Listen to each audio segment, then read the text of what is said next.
എല്ലാവർക്കും സ്വാഗതം. ഈ ഫയർ സൈഡ് ചാറ്റ് എന്നൊക്കെ പറഞ്ഞിട്ട് വളരെ ഒരു ഹോട്ട് ടോപ്പിക്കാന്നൊക്കെ പറയുന്നുണ്ടായിരുന്നു. ഇപ്പം ഞങ്ങൾ തമ്മിൽ ഈ മാധ്യമ സമീപനവും കേരളത്തിൻ്റെ മാറുന്ന വ്യവസായ ലോകവും ഇതിനെക്കുറിച്ചിട്ടുള്ള ഒരു തർക്കവും വഴക്കമൊക്കെയാണ് നിങ്ങൾ പ്രതീക്ഷിക്കുമെങ്കിൽ അങ്ങനെയൊന്നുള്ളൊരു യാതൊരു ഉദ്ദേശവും ഇല്ല. അത് അംഗീകരിക്കാതിരിക്കുന്ന പ്രശ്നവുമില്ല. അതുകൊണ്ട് നിങ്ങൾ ഈ സംരംഭം പോലെ തന്നെ ഈ വ്യവസായ വകുപ്പിൻ്റെ പുതിയ നീക്കങ്ങളെല്ലാം അതിനെ അനുമോദിച്ചുകൊണ്ട് തന്നെയാണ് ഞാൻ തുടങ്ങുന്നത്. പിന്നെ മാധ്യമ സമീപനം എന്നൊക്കെ പറയുന്നത് കുറേ കാലം മുമ്പ് OV വിജയൻ ഒരു ഇംഗ്ലീഷ് പത്രത്തിന് വേണ്ടി EMSനെ ഇൻ്റർവ്യൂ ചെയ്യാൻ വേണ്ടിയിട്ട് AKG സെൻറ്ററിൽ വന്നു. അപ്പോൾ അദ്ദേഹം കുറച്ച് നേരം EMSനെ കണ്ട് ഇങ്ങനെ നോക്കി നിന്നിട്ട് നമ്മുടെ കേരളത്തിൻ്റെ ഒരു പ്രത്യേക രാഷ്ട്രീയ കാലാവസ്ഥയും സമത്വബോധവും എല്ലാം അഭിമാനത്തോടു കൂടി ഓർത്തിട്ട് അദ്ദേഹം EMSനോട് വികാരാധീനനായിട്ട് പറഞ്ഞു, അതായത് ഞാൻ സഖാവിനെ പാർട്ടിയെ കുറേ വിഷമിപ്പിച്ചിട്ടുണ്ട് എന്ന് പറഞ്ഞു. അപ്പം EMS പറഞ്ഞു, അങ്ങനെ പറയേണ്ട കാര്യമില്ല, ഞങ്ങളും കുറച്ച് വിഷമിപ്പിച്ചിട്ടുണ്ടല്ലോ എന്ന് പറഞ്ഞു. അത്രയേ ഉള്ളൂ. നമ്മൾ അങ്ങോട്ടും ഇങ്ങോട്ടും പഴയ കാര്യങ്ങളൊക്കെ ചകഞ്ഞു പോയി കഴിഞ്ഞാൽ പറയാൻ പലതും കാണും. അതിനുള്ളൊരു സമയമല്ല എന്ന് അറിഞ്ഞതുകൊണ്ട് തന്നെയാണ് ഞാനിത് തുടങ്ങുന്നത്.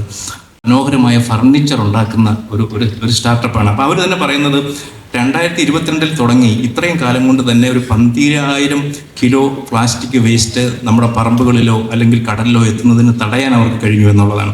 അപ്പോൾ അതിന് ഏറ്റവും ആകർഷിച്ച ഒരു കാര്യം, അവിടുത്തെ CEO എന്നുള്ള പോസ്റ്റ് ചീഫ് എക്സിക്യൂട്ടീവ് ഓഫീസർ അല്ല, ചീഫ് ഇക്കോ ഓഫീസറാണ്.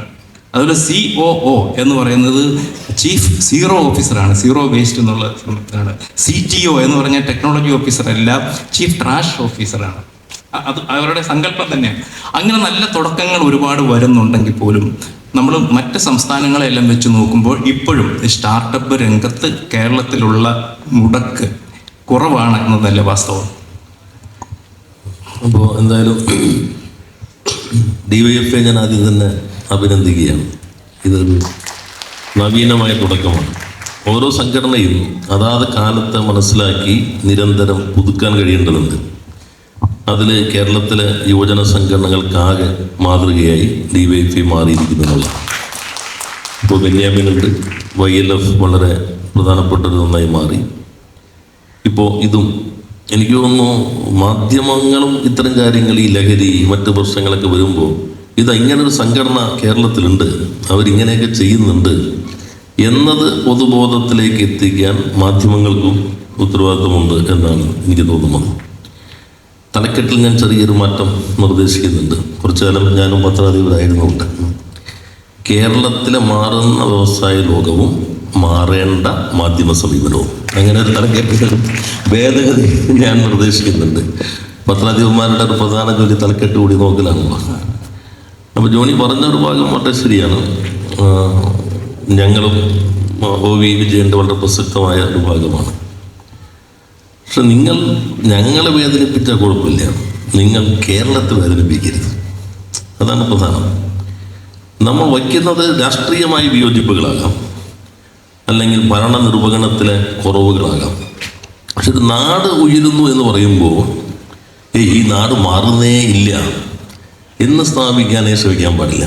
പക്ഷെ നമ്മൾ ആധാരമാക്കേണ്ടത് ഫാക്ട്സാണ്, ഔദ്യോഗികമായ വിവരങ്ങൾ, ഔദ്യോഗികമായ റിപ്പോർട്ടുകൾ.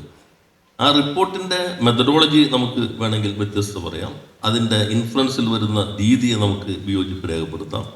പക്ഷേ ഫാക്ട്സ് ഈസ് ഫാക്ട്സ്, എപ്പോഴും അങ്ങനെ തന്നെയാണല്ലോ. ഇപ്പോൾ സ്റ്റാർട്ടപ്പ് ഇക്കോസിസ്റ്റത്തിൽ നമ്മുടെ മാധ്യമ സമീപനം ഞാൻ പറയുന്നില്ല. ഇപ്പോൾ ഈ ഘട്ടത്തിൽ വന്ന പദ്ധതി ഇപ്പോൾ 3.5 ലക്ഷം സ്റ്റാർട്ടപ്പ് കേരളത്തിൽ തുടങ്ങി എന്നാണല്ലോ വ്യവസായ മന്ത്രി പറയുന്നത്. എന്നൊക്കെയാണ് ഈ നിങ്ങളുടെ ഈ മനോരമത്തെല്ലാം പറയുന്നത് എല്ലാവരും. എന്നാൽ എന്താണ് സ്റ്റാർട്ടപ്പ്, എന്താണ് MSME? നമ്മൾ MSME ആണ് പറയുന്നത്, ഇത് സ്റ്റാർട്ടപ്പാണ്. സ്റ്റാർട്ടപ്പ് എൻ്റെ വകുപ്പല്ല, മുഖ്യമന്ത്രിയുടെ വകുപ്പാണ്. സ്റ്റാർട്ടപ്പിൽ നിന്നുള്ളത് എങ്ങനെയാണ് ആശയങ്ങൾ വരുന്നത്, അതിനെങ്ങനെ ഒരു ഇക്കോസിസ്റ്റം വരും. ഞാൻ ജോണിയോടൊരു ചോദ്യം അങ്ങോട്ട് ചോദിക്കാം. മലയാള മനോരമയുടെ വിരമിച്ച അല്ലെങ്കിൽ വളണ്ടറി റിട്ടയർമെൻ്റ് എടുത്ത ഒരാൾ ഒഴികെ ആരെങ്കിലും സ്റ്റാർട്ടപ്പ് വില്ലേജിൽ പോയിട്ട് ഇത്രയും കാലത്തിനുള്ളിൽ ഒരു റിപ്പോർട്ട് കൊടുത്തിട്ടുണ്ട്? പറഞ്ഞാൽ പോസിറ്റീവായിട്ടുള്ള കാര്യങ്ങൾ മാധ്യമങ്ങൾ അതിൽ ഒരു ഫോക്കസ് കൊടുക്കുന്നില്ല. പക്ഷെ എനിക്ക് തോന്നുന്നത് ഈ പറഞ്ഞത് മാധ്യമങ്ങളും പാർട്ടിയും സർക്കാരും ഒക്കെ പ്രവർത്തിച്ചു പോകുന്ന ഒരു പ്രത്യേക രീതി ഉണ്ടായിരുന്നു. അതിൽ നിന്നൊക്കെ വലിയൊരു മാറ്റം വന്നിട്ടുണ്ട് എന്നുള്ളത് സമ്മതിക്കാൻ നിർവാഹമില്ല. ഇപ്പോൾ താങ്കൾ തന്നെ പറഞ്ഞ ഈ ഇൻവെസ്റ്റ് കേരള ഗ്ലോബൽ സമ്മിറ്റ്, അതിന് മാധ്യമങ്ങൾ സമീപിച്ച രീതി ഒന്ന് നോക്കുക. അതിലെ വളരെ എന്തെങ്കിലും ഒന്ന് രണ്ട് കാര്യങ്ങളിൽ നമുക്ക് അഭിപ്രായ വ്യത്യാസം ഉണ്ടാകുന്ന ചോദ്യങ്ങൾ ഉണ്ടാവാം, അതിനെ പറ്റി ഒരു തലക്കെട്ട് വന്നിട്ടുണ്ടാവാം. പക്ഷേ അതിന് കൊടുത്ത കവറേജ് എന്ന് പറയുന്നത് വളരെ പോസിറ്റീവായിരുന്നു. തന്നെയുമല്ല, നമ്മളുടെ സംസ്ഥാന ഗവൺമെൻറ്റിൻ്റെ മാത്രമല്ലല്ലോ, ഇന്ത്യ ഗവൺമെൻറ്റിൻ്റെ പ്രതിനിധികളും പ്രതിപക്ഷവും എല്ലാം പങ്കെടുത്ത ആ സമ്മിറ്റ് ഒരു വലിയ തുടക്കമായിരുന്നു, വലിയൊരു ചുവടുവയ്പ്പാണെന്ന കാര്യത്തിൽ ഒരു സംശയവുമില്ല. അതിനെ സംബന്ധിച്ച് അതുപോലെ തന്നെയാണ് കണ്ടത്. പിന്നെ ഞാനൊരു കാര്യം മന്ത്രിയോട് ചോദിക്കട്ടെ, ചില കാര്യങ്ങൾ നമ്മൾ അർഹിക്കുന്നതിൽ കൂടുതൽ പ്രാധാന്യം കൊടുത്ത് ഒരുപക്ഷെ കുറച്ച് ഇമോഷണലായിട്ട് എടുക്കുന്നുണ്ടോ എന്നെൻ്റെ ഒരു സംശയം. കാരണം ഒരുപക്ഷെ ഈ സമ്മിറ്റിന് വേണ്ടി തന്നെ മന്ത്രി ഒരുപാട് ബുദ്ധിമുട്ടിയിട്ടുണ്ടെന്ന് എനിക്കറിയാം. യാത്ര ചെയ്തും അതിൻ്റെ വേണ്ടിയിട്ട് അത് സംഘടിപ്പിക്കാൻ വേണ്ടിയുള്ള ശ്രമകരമായ ഒരു ദൗത്യം ചെയ്തതിനെ കുറിച്ചിട്ട് വ്യക്തമായിട്ട് അറിയാം, അതുകൊണ്ട് പറയാം. പക്ഷെ അങ്ങനെ ഇരിക്കുമ്പോൾ അതിൻ്റെ കണിക്കൂടെ മാത്രം നോക്കിയിട്ട് നമുക്ക് ഇങ്ങനെ ഒരു സംഭവം വന്നല്ലോ എന്ന് ആലോചിക്കുന്നതിന് മുമ്പ് മറ്റൊന്നും കൂടെ ആലോചിക്കാവുന്നതാണ്. കേരളത്തിൽ ഇപ്പോൾ ഏറ്റവും കുറവ് ആക്ഷേപങ്ങളുള്ളത് ഈ വ്യവസായ വകുപ്പിനെ കുറിച്ചല്ലേ? വ്യവസായ വകുപ്പിന് ഇപ്പോൾ മാധ്യമങ്ങൾ തന്നെ നോക്കുക, ഈ വ്യവസായ വകുപ്പിനെ കുറിച്ചിട്ട് വലിയ ആക്ഷേപങ്ങൾ ഉന്നയിക്കുന്നുണ്ടോ? നമ്മൾ നോക്കുകയാണെങ്കിൽ ഇപ്പോൾ ആഭ്യന്തര വകുപ്പോ ആരോഗ്യ വകുപ്പോ പൊതുമരാമത്ത് വകുപ്പോ അത്തരം വകുപ്പുകളെ വെച്ച് നോക്കുമ്പോൾ ഈ വകുപ്പിനെ, വ്യവസായ വകുപ്പിനെ കുറിച്ച് മറ്റൊരു സമീപനമാണ് ശരിക്കും ഇപ്പോൾ മീഡിയ കാണിക്കുന്നത്. അത് ഏറ്റവും നല്ല ഒരു യഥാർത്ഥമായ മാതൃകയിലെത്തി എന്നൊന്നും ഞാൻ അവകാശപ്പെടുന്നില്ല. പക്ഷേ അങ്ങനെ ഇതൊരു പുതിയൊരു ചുവടുവയ്പ്പാണെന്നുണ്ടെങ്കിൽ അങ്ങനെയും ഒരു മാറ്റം അവിടെ നടക്കുന്നുണ്ട് എന്നത് മന്ത്രിക്ക് ബോധ്യമായിട്ടില്ല. അത് ഞാൻ അവിടെ തന്നെ സമാപന വേദിയിൽ പറഞ്ഞിരുന്നു. കാരണം ഇത് നമ്മൾ എന്നതിലേക്ക് മാറി. അത് സംസ്ഥാന ഗവൺമെൻറ്, കേന്ദ്ര ഗവൺമെൻറ്, പ്രതിപക്ഷം, മാധ്യമങ്ങളും. ഞാൻ എൻ്റെ കൺക്ലൂഷൻ റിമാർക്സിൽ സൂചിപ്പിക്കുകയാണ്. അത് ജോണി പറഞ്ഞ വളരെ ശരിയാണ്. പൊതുവെ ദൃശ്യമാധ്യമങ്ങൾ, അപ്പോൾ ആ സമയത്ത് നമുക്കൊന്നും കാണാൻ കഴിയുന്നില്ലെങ്കിൽ പോലും ലൈവായി തന്നെ ഉദ്ഘാടന ചടങ്ങ്, അതോടൊപ്പം തന്നെ സമാപന ചടങ്ങ്, പിന്നെ അതുകൂടാതെ പലരും ഇൻവെസ്റ്റേഴ്സിനെ തന്നെ കണ്ടു. അപ്പം ഞങ്ങൾ പറയുന്നു വളരെ നല്ല ഇൻവെസ്റ്റ്മെൻറ്റ് അറ്റ്മോസ്ഫിയർ വന്നു, വേറെ ചേട്ടില്ല എന്ന് പറയും. നമ്മൾ സംരംഭകരാണ് പറയേണ്ടത്. എല്ലാവരെയും അത്തരത്തിലൊരു പോസിറ്റീവ് സമീപനം മാധ്യമങ്ങൾ സ്വീകരിച്ചു. മനോരമ, മാതൃഭൂമി, ദേശാഭിമാനി, ഇന്ത്യൻ എക്സ്പ്രസ്, കേരള കൗമുദി, ദീപിക, ഈ പത്രങ്ങളെല്ലാം ലീഡർ എഴുതുകയുണ്ടായി. അത് വളരെ പോസിറ്റീവാണ്. അതോടൊപ്പം തന്നെ നമ്മൾ ജൻ AI കോൺക്ലേവ് സംഘടിപ്പിക്കുമ്പോഴും വളരെ പോസിറ്റീവായി തന്നെ വാർത്തകൾ വരികയുണ്ടായി. അപ്പോൾ ആ പോസിറ്റീവായ കാര്യത്തിൽ തന്നെ അത് മാറ്റാണ്, ആ മാറ്റം വയ്ക്കുന്നു. പിന്നെ ഇപ്പോൾ വ്യവസായ വകുപ്പ് കൊള്ളാം. പക്ഷെ വ്യവസായ വകുപ്പ് പ്രവർത്തിക്കുമ്പോൾ എല്ലാ വകുപ്പുകളും ചേർന്നിട്ട് ഞങ്ങൾ പ്രവർത്തിക്കാം. ഞങ്ങളുടെ ഒരു പ്രത്യേകത ഇത് ടീം വർക്കാണ്. ഈ ഞാൻ എന്നുള്ള ഭാവം ഞങ്ങളുടെ ടീമിനില്ല. ഇപ്പോൾ എനിക്ക് ഒരു കാര്യം ചെയ്യണമെങ്കിൽ ഇപ്പോൾ ലാൻഡ് അലോട്ട്മെൻറ്റ്, ഞാൻ ജനിക്കുന്നതിന് മുമ്പുള്ള പ്രശ്നം ഇപ്പോൾ പരിഹരിച്ചു. റവന്യൂ വകുപ്പ് സഹകരിച്ചില്ലെങ്കിൽ നടക്കില്ല. കാരണം റവന്യൂ ഇൻഡസ്ട്രി തർക്കത്തിലാണ് നിന്നിരുന്നത്. അല്ലെങ്കിൽ ഇപ്പോൾ higher education full time internship വേണം. IBM ഞങ്ങൾ സംസാരിക്കുമ്പോൾ ആദ്യത്തെ അവരുടെ ആവശ്യം ഒരു ഇൻറ്റേൺഷിപ്പ് വേണമെന്നുള്ളതാണ്, ഫുൾ ടൈം. അതെൻ്റെ അധികാര പരിധി വരുന്നതല്ല. അപ്പോൾ തന്നെ നമ്മൾ VC ഓൺലൈനിൽ കയറ്റി, അവർ ഡിഗ്രിയാണ്. CM പറഞ്ഞു, ഹയർ എഡ്യൂക്കേഷൻ മിനിസ്റ്റർ സംസാരിക്കാൻ പറഞ്ഞു. അപ്പോൾ ഈ വ്യവസായത്തിൽ വരുന്ന മാറ്റം ഒരു വകുപ്പിൻ്റെ മാത്രം മാറ്റമല്ല, ഇത് കളക്റ്റീവ് വർക്ക്. അതിൽ മാധ്യമങ്ങളുടെ കൂടി ഒരു പിന്തുണ ഇപ്പോൾ വരുന്നത് പോലെ തന്നെ എങ്ങനെ ഞാനതാ പറഞ്ഞത്, നമുക്ക് ഈ പോസിറ്റീവ് സൈഡ് കുറേ കൂടി നിങ്ങൾ കൊണ്ടുവരാൻ ശ്രമിക്കേണ്ടതുണ്ട് ഞാൻ പറയുന്നത്. നെഗറ്റീവ് ഉണ്ടെങ്കിൽ പറയാം, ക്രിറ്റിസിസം പറയാം. അത് ഇത്തരം കാര്യങ്ങളാകുമ്പോൾ നമ്മൾ ഭാവി തലമുറയ്ക്കുള്ളൊരു വഴിയാണല്ലോ കാണിക്കുന്നത്. അതുകൊണ്ട് നമ്മുടെ DYFIയുടെ ഈ പ്രോഗ്രാം നല്ലതാണ്. നാളെ വേറെ സംഘടന സംഘടിപ്പിക്കുമ്പോഴും അവർ ഈ മാതൃകയിലേക്ക് വരട്ടെ, അങ്ങനെ ഒരു മത്സരം ഈ രൂപത്തിലേക്ക് വരട്ടെ എന്നതാണ് എൻ്റെ കാഴ്ചപ്പാട്. കേരളത്തിൻ്റെ താല്പര്യം വരുമ്പോൾ ഏത് സർക്കാരാണ് ഭരണത്തിൽ എന്നത് നോക്കാതെ, അല്ലെങ്കിൽ ഏത് മുന്നണിയുടെ സർക്കാരാണ് എന്ന് പരിഗണിക്കാതെ തന്നെ ഒന്നിച്ച് നിൽക്കണം എന്നുള്ളത് 100% അതിനോട് യോജിക്കുന്നു. ഞാൻ പറയുന്നത് മുമ്പത്തേക്കാൾ കൂടുതൽ അങ്ങനെ ഒരു സംസ്കാരം ഇപ്പോൾ രൂപപ്പെട്ടു വരുന്നുണ്ട് എന്നാണ്. അപ്പോൾ അതിനോടൊപ്പം തന്നെ നമ്മൾ പറയണമല്ലോ, ഇത് ഒരു സർക്കാരിൻ്റെയോ ഒരു വകുപ്പിൻ്റെയോ ഒരു സംരംഭത്തെക്കുറിച്ചിട്ട് നമ്മൾ PRD ഡിപ്പാർട്ട്മെൻറ്റ് കൊടുക്കുന്ന അതേ പോലെ തന്നെ ആയിരിക്കത്തില്ല മുഖ്യധാര മാധ്യമങ്ങൾ ചിലപ്പോൾ അതിനെ സമീപിക്കുന്നത്. അതിന് ചില വിമർശനങ്ങളുണ്ടെങ്കിൽ അത് ചൂണ്ടിക്കാണിക്കുക എന്നതും അവരുടെ ഉത്തരവാദിത്വം തന്നെയാണ്. ഇപ്പോൾ ഒരു പക്ഷേ നമ്മൾ ഒരു മന്ത്രി തന്നെ ഉന്നയിച്ചിട്ടുള്ള ഒരു ചോദ്യമാണ്, കേരളത്തിൽ എത്രത്തോളം വ്യവസായ സംരംഭങ്ങൾ പുതിയതായിട്ട് തുടങ്ങി എന്ന് അന്വേഷിക്കുമ്പോൾ, അങ്ങനെ ഒരു മാറ്റം കേരളത്തിൽ വന്നു എന്ന് സ്ഥാപിക്കാൻ ശ്രമിക്കുമ്പോൾ കേരളത്തിൽ എത്ര വ്യവസായങ്ങൾ പൂട്ടി എന്ന് അന്വേഷിച്ച് പോകേണ്ട ആവശ്യമുണ്ടോ എന്ന്. ഒരു പക്ഷേ ഈ ഒരു സ്ഥലത്ത് തുടങ്ങുമ്പോൾ മറു സ്ഥലത്ത് നമ്മളത് അങ്ങനെ പൂട്ടിപ്പോകുന്നുണ്ടെങ്കിൽ അത് എന്തുകൊണ്ടാണ് അങ്ങനെ സംഭവിക്കുന്നത്, അതിന് ചെറിയൊരു തിരുത്തൽ ആവശ്യമുണ്ടോ എന്നുള്ളത് ആലോചിക്കാൻ കൂടെ അത് ഉപകരിക്കും. അപ്പം അതിനെ അങ്ങനെയും കണ്ടുകൂടെ എന്നാണ് ഞാൻ ചോദിക്കുന്നത്. അത് നല്ലത് തന്നെയാണ്. പക്ഷേ അത് മാത്രം നോക്കാൻ പാടില്ല എന്നുള്ളൂ. ഇപ്പോൾ നിങ്ങൾ പറയുന്നത്, ഇപ്പോൾ ഈ സംരംഭക വർഷത്തിൽ തുടങ്ങിയിട്ടുള്ള ഒത്തിരി സംരംഭങ്ങൾ. ഇപ്പോൾ ജോണി ഒരു കാര്യം പറഞ്ഞല്ലോ, ഈ പ്ലാസ്റ്റിക്കിന് MLA ഓഫീസ് കളമശ്ശേരിയിൽ വന്നിട്ടുണ്ടെങ്കിൽ നിങ്ങൾ റിപ്പോർട്ടർമാരെ കാണിച്ചില്ല. എൻ്റെ ഓഫീസിൻ്റെ പുറത്തിരിക്കുന്ന ഈ ചെയറാണ്, ചെയറല്ല, ഒരു ഡെസ്ക്, ഈ ബെഞ്ചാണ് ഇട്ടിരിക്കുന്നത്. പ്ലാസ്റ്റിക്കിൽ നിന്ന് റീസൈക്കിൾ. എൻ്റെ ഓഫീസിൽ തന്നെ കളമശ്ശേരി MLA ഓഫീസിൻ്റെ പുറത്ത് ആളുകളിരിക്കുന്ന ആ ബെഞ്ചിലാണ് ഈ കമ്പനി പ്ലാസ്റ്റിക്കിൽ നിന്ന് മാറ്റിയിട്ടുള്ളതാണ്. അത് റിപ്പോർട്ടർമാരുടെ ഇടയ്ക്ക് പറയും, നിങ്ങൾ ഈ ബെഞ്ചിൽ ഇരിക്കേണ്ടത് ഇങ്ങനെയാണ്. അപ്പോൾ ഒരു അങ്ങനെ ബെഞ്ച് ഉണ്ടോ എന്ന് നോക്കുന്നതല്ലാതെ വാർത്തയായിട്ട് വരില്ല. എന്നാൽ പോസിറ്റീവായിട്ട് കാര്യം പറയും. ഇപ്പോൾ മനോരമ ഏറ്റവും പോസിറ്റീവായ വാർത്തകൾ കൊടുക്കുന്ന ഒരു മാധ്യമമുണ്ട് മനോരമയ്ക്ക്, ഓൺലൈൻ ഇംഗ്ലീഷ് മനോരമ. അതിലൊരു വളരെ ദൈർഘ്യമേറിയ സ്റ്റോറി ഉണ്ട്. ഇയർ ഓഫ് എൻ്റർപ്രൈസസ് എങ്ങനെ തമിഴ്നാട്ടിലെ കങ്കാവ് എന്ന് പറയുന്ന ഗ്രാമം, വെളിച്ചെണ്ണ ഗ്രാമത്തെ പ്രതിസന്ധിയിലാക്കി. ഡീറ്റെയിൽ സ്റ്റോറിയാണ്. കേരളത്തിൽ എത്ര വെളിച്ചെണ്ണ മില്ല് ഈ ഒരു വർഷം കൊണ്ട് തുടങ്ങി, അതെങ്ങനെ അവിടെ 96% പ്രൊഡക്ഷൻ കുറഞ്ഞു, ഞങ്ങൾ ആത്മഹത്യയിലേക്ക് പോകേണ്ടി വരുന്നു. വളരെ ഡീറ്റെയിൽ ആയ സ്റ്റോറി ഓൺലൈൻ മനോരമ. പക്ഷെ അത് മലയാളത്തിൽ കിട്ടില്ല. ഞാൻ പറഞ്ഞാൽ മറ്റത് പറയണം. മറ്റത് പറയുമ്പോൾ എൻ്റെ അഭിപ്രായം, ഇപ്പോൾ ഇന്ത്യയിൽ 30% MSMEകൾ ആദ്യ വർഷം കൂട്ടുന്നു. കേരളത്തിൽ അത് ശരാശരി ഇപ്പോൾ 15, ഈ വർഷം 9%. എന്നാൽ ഇത് കൂട്ടാതിരിക്കാൻ വേണ്ടി ഗവൺമെൻറ് എന്തെല്ലാം കാര്യങ്ങളാണ് ചെയ്തുകൊണ്ടിരിക്കുന്നത്. അതുകൂടി നിങ്ങൾ പറഞ്ഞാലാണ് ഒരു വിവരങ്ങൾ കൈമാറുക എന്ന മാധ്യമത്തിൻ്റെ പ്രാഥമിക ദൗത്യം നിർവഹിക്കപ്പെടുള്ളൂ. MSME നിങ്ങൾക്കൊരു പ്രശ്നമുണ്ടോ, നിങ്ങൾ പറയുമല്ലോ ആത്മഹത്യ പരിഹാരമല്ല എന്ന് പറയുന്ന പോലെ തന്നെ, നിങ്ങൾ പ്രതിസന്ധി ഉണ്ടോ, നിങ്ങൾ വിഷമിക്കേണ്ട. സർക്കാർ എല്ലാ ജില്ലയിലും ഇപ്പോൾ MSME ക്ലിനിക് തുടങ്ങിയിട്ടുണ്ട്, അവിടെ പോകാം. നിങ്ങൾക്കിനി GST റിട്ടേൺ അടയ്ക്കാൻ അറിയില്ലേ, വിഷമിക്കേണ്ട. എല്ലാ മാസത്തിൻ്റെ ഒരു ശനിയാഴ്ച നമ്മുടെ ചാർട്ടേഡ് അക്കൗണ്ട്സ് സംഘടന ICAI സൗജന്യമായി നിങ്ങൾക്കൊരു സഹായം നൽകുന്നു.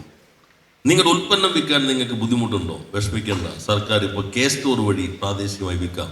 മറ്റത് പറഞ്ഞിട്ട് ഇതുകൂടി പറയുമ്പോൾ ഇതിലേക്ക് എത്തും. ഞാൻ പറഞ്ഞത് ഇത്തരം കാര്യങ്ങൾ വിശദീകരിക്കാനുള്ളൊരു അവസരം കൂടി പലപ്പോഴും മാധ്യമങ്ങളുടെ വിമർശനങ്ങൾ തരുന്നുണ്ട് എന്ന് മാത്രമാണ് ഉദ്ദേശിച്ചത്. പക്ഷേ ഇപ്പോഴത്തെ മാധ്യമങ്ങളുടെ രീതി അനുസരിച്ച് ഒരു ദിവസം കൊണ്ട് ഇതുപോലൊരു വലിയ മാറ്റം ഉണ്ടാവുമെന്ന് ഞാൻ കരുതുന്നില്ല. പക്ഷേ അതും ഉണ്ടാകുന്നുണ്ടെന്നുള്ള സൂചനകൾ നമുക്ക് കിട്ടിക്കഴിഞ്ഞു. പ്രത്യേകിച്ചും ഈ കേരള ഇൻവെസ്റ്റ്മെൻറ്റ് ഗ്ലോബൽ സമ്മിറ്റിൻ്റെ കവറേജിൻ്റെ അത് വളരെ വ്യക്തമായിരുന്നു. ഇവിടെ ഞാൻ ചോദിക്കട്ടെ, ചില കാര്യങ്ങളിൽ നമ്മളിപ്പോൾ പറയുമ്പോൾ തന്നെ സ്റ്റാർട്ടപ്പ് രംഗത്ത് വലിയ ഒരു മാറ്റം വന്നു എന്ന് പറയുന്നു. ഞാൻ മുമ്പ് ചോദിച്ചല്ലോ, എൻ്റെ കേരളത്തിലെ മുടക്ക് എന്ന് പറയുന്നത് കുറവാണ്. അതുപോലെ തന്നെ നമുക്ക് ബാംഗ്ലൂരിലൊക്കെ കിട്ടുന്ന തരത്തിലുള്ള ഒരു ഫൈനാൻഷ്യൽ നോളജിൻ്റെ ഒരു കുറവ് കൂടിയുണ്ട്. ഉദാഹരണം പറഞ്ഞു കഴിഞ്ഞാൽ, ഇവിടുത്തെ ചില സ്റ്റാർട്ടപ്പ് സംരംഭങ്ങളൊക്കെ തുടങ്ങിയിട്ട് അവർ ഇക്വിറ്റി വളരെ വേഗം തന്നെ ഡൈല്യൂട്ട് ചെയ്യും. ഒരു 10-15% ഡൈല്യൂട്ട് ചെയ്യുന്നത് നമുക്ക് മനസ്സിലാക്കാം. പക്ഷേ അത് പെട്ടെന്ന് തന്നെ ഒരു 30% ഡൈല്യൂട്ട് ചെയ്ത് കഴിഞ്ഞാൽ പിന്നെ ആരും ഇതിൽ ഇൻവെസ്റ്റ് ചെയ്യാനായിട്ട് തയ്യാറാവില്ല. അത് പലപ്പോഴും അതിനെക്കുറിച്ചുള്ള ഒരു അറിവിൻ്റെ കുറവ് കൊണ്ടാണ് എന്ന് തോന്നിയിട്ടുണ്ട്. പിന്നെ നമ്മൾ വേറൊരു കാര്യം വിചാരിച്ചു കഴിഞ്ഞാൽ, ഇപ്പോൾ B2C, ഇപ്പോൾ ബിസിനസ് ടു കസ്റ്റമർ, അങ്ങനത്തെ മോഡലിലുള്ള ചില സംരംഭങ്ങൾ ആദ്യമായിട്ട് കേരളത്തിൽ തുടങ്ങിയിട്ടുണ്ട്. പക്ഷെ അങ്ങനെ തുടങ്ങിയ സംരംഭങ്ങൾ തന്നെ ഇപ്പോൾ വളരെ മുന്നിൽ കാണുന്നില്ല. കാരണം എന്ന് വെച്ച് കഴിഞ്ഞാൽ, ഈ സൊമാറ്റോ, സ്വിഗ്ഗി പോലത്തെ വലിയ മൂലധനം മുടക്കുള്ള സംരംഭങ്ങൾ വന്ന് ഇതിനെ അങ്ങോട്ട് തകർത്ത് കളയുന്നത് പോലെയാണ്. അപ്പോൾ അത്തരം ചില കാര്യങ്ങൾ ഈ രംഗത്ത് നിലനിൽക്കുന്നത്, അതിപ്പോൾ ഒരുപക്ഷെ മാധ്യമങ്ങൾ ശ്രദ്ധിച്ചു വരുന്നതേ ഉള്ളൂ. കൂടുതലായിട്ട് അതിനെക്കുറിച്ചുള്ള അവയർനെസ് ഉണ്ടാക്കുന്ന തരത്തിലുള്ള മാധ്യമ ശ്രദ്ധ ഉണ്ടാവുമെന്നാണ് ഞാൻ കരുതുന്നത്. അപ്പം മന്ത്രി ഇക്കാര്യങ്ങൾ ശ്രദ്ധിച്ചിട്ടുണ്ടോ ഇത്തരത്തിൽ? അല്ല, അതിൽ ഒരു ഭാഗം ഞങ്ങൾ കണ്ടു. പക്ഷേ ഇന്ത്യയിലെ ഏറ്റവും one of the best ecosystem കേരളത്തിലാണെന്ന് ഔദ്യോഗികമായി തന്നെ അംഗീകരിക്കപ്പെട്ടുള്ളത്. ഏഷ്യയിലെ അഫോർഡബിൾ ഇക്കോസിസ്റ്റം. അപ്പോൾ ചിലത് പറയും ഇവിടെ കാശ് കുറവിന് ആളെ കിട്ടും. അല്ല, ഇവർക്ക് ഇവിടെ തന്നെ ഒരു reverse migration is also happening. അതിലിപ്പോൾ കുറച്ച് പ്രശ്നങ്ങളുണ്ടായിരുന്നു. അതെന്താണ്, ഞങ്ങൾ തന്നെ ഇടയ്ക്ക് മുഖ്യമന്ത്രി കൂടി ഞാൻ തന്നെ ഇവരായിട്ട് ആശയവിനിമയം നടത്തിയിട്ടുണ്ടായി. പ്രോട്ടോടൈപ്പ് വികസിപ്പിക്കുന്നതിൻ്റെ പ്രശ്നം, സ്പെസിഫിക് ടാലൻറ്റ് ഒരു ഘട്ടം കഴിയുമ്പോൾ കിട്ടാതെ, ഒരു ഘട്ടം കഴിയുമ്പോൾ വികസിക്കുന്നതിൽ ചെറിയ പ്രശ്നങ്ങൾ കേരളത്തിലുണ്ടായിരുന്നു എന്ന് ഞങ്ങൾ തന്നെ റെക്കഗ്നൈസ് ചെയ്തു. അത് മാറ്റുമ്പോൾ ഇപ്പോൾ ഹഡൽ കണ്ടില്ലേ, ഇപ്പോൾ ഒരു വലിയ ലോകം ശ്രദ്ധിക്കുന്ന ഉത്സവമായിട്ട് മാറിയില്ലേ സ്റ്റാർട്ടപ്പുകൾ, ലോകത്തിലെ തന്നെ പ്രധാനപ്പെട്ട ഉത്സവമായി മാറി. അപ്പോൾ നല്ലൊരു മാറ്റം വന്നിട്ടുണ്ട്. അപ്പോൾ അതിൽ മാധ്യമ സമീപനത്തിൽ വരേണ്ട ഒരു കാര്യം, കേരളത്തിൽ നിന്ന് വികസിച്ചിട്ടുള്ള സ്റ്റാർട്ടപ്പുകൾ ഇവർ തന്നെ അവാർഡ് കൊടുക്കുന്നുണ്ട്. നമ്മുടെ നാട്ടിൽ തന്നെ പണ്ട് അനുപമ്പിയൊക്കെ വന്നിട്ടുണ്ട്, അവർ കുറേ ഇനീഷ്യേറ്റീവ്സ് എടുക്കുന്നുണ്ട്. ഞാൻ ഒരു കാര്യം പറയും, പണ്ട് നമ്മുടെ മാധ്യമങ്ങളിലെ ഒരു ഘട്ടത്തിലാണ് ഹ്യൂമൻ ഇൻട്രസ്റ്റ് സ്റ്റോറി എനിക്ക് വരുള്ളൂ. സാധാരണ പണ്ടൊക്കെ ഞങ്ങൾ ദേശാമനുള്ള ഒരു ബോധപൂർവ്വം ഫസ്റ്റ് പേജിൽ, മനോരമയാണ് അതൊക്കെ ആദ്യം തുടങ്ങുന്നത്, ഫസ്റ്റ് പേജിൽ ഒരു ഹ്യൂമൻ ഇൻട്രസ്റ്റ് സ്റ്റോറി കൂടി പ്ലേസ് ചെയ്യണം.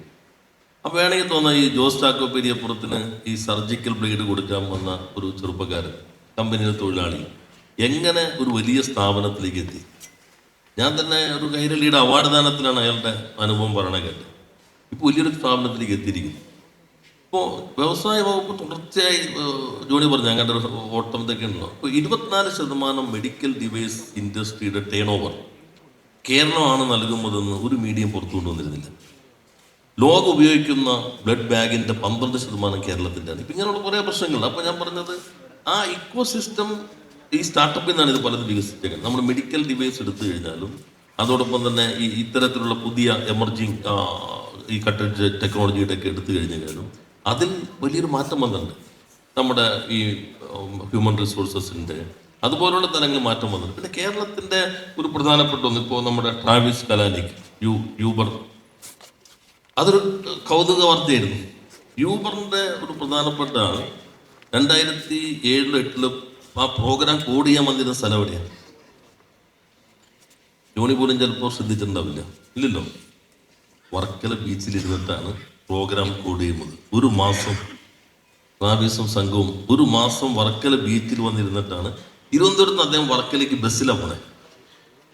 ആദ്യമായിട്ടാണ് ബസ്സിൽ കയറുന്നത്. ബസ്സിൽ കയറി കഴിഞ്ഞപ്പോഴാണ് ഈ ട്രാവലിൻ്റെ ഇത് കൂടി നോക്കിയാലോ, അത് ഒരു യൂട്യൂബർ അദ്ദേഹത്തിൻ്റെ ഡൽഹിയിൽ പിന്നീട് ഇന്ത്യ സന്ദർശനം വന്നപ്പോൾ അദ്ദേഹത്തോടൊരു മാധ്യമ പ്രവർത്തനം ചോദിക്കുകയാണ്, ഇത് നിങ്ങളുടെ ആദ്യത്തെ ഇന്ത്യ സന്ദർശനമാണല്ലേ? അപ്പം അല്ലല്ല, ഞാൻ തിരുവനന്തപുരത്ത് വന്നിറങ്ങി തിരുവനന്തപുരത്ത് നിന്ന് ഇങ്ങനെ വർക്കലേക്ക് ബസ്സിൽ പോയി പെടുന്നത് കണ്ടത് ഞങ്ങൾ ടീം മുഴുവൻ വർക്കല റിസോർട്ടിൽ ഇരുന്നിട്ടാണ് കോഡിങ് നടത്തുന്നത്.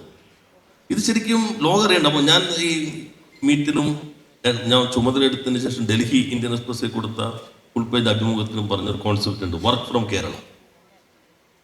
അത് ഏറ്റവും നല്ല ഉദാഹരണം. അത് സ്വസ്ഥമായിട്ട് ഇവിടെ ഇരുന്ന് ഒരു പ്രോഗ്രാം ചെയ്യാൻ യൂബറിന്റെ CEO ഫൗണ്ടർ പറയുകയാണ്, this is one of the best place.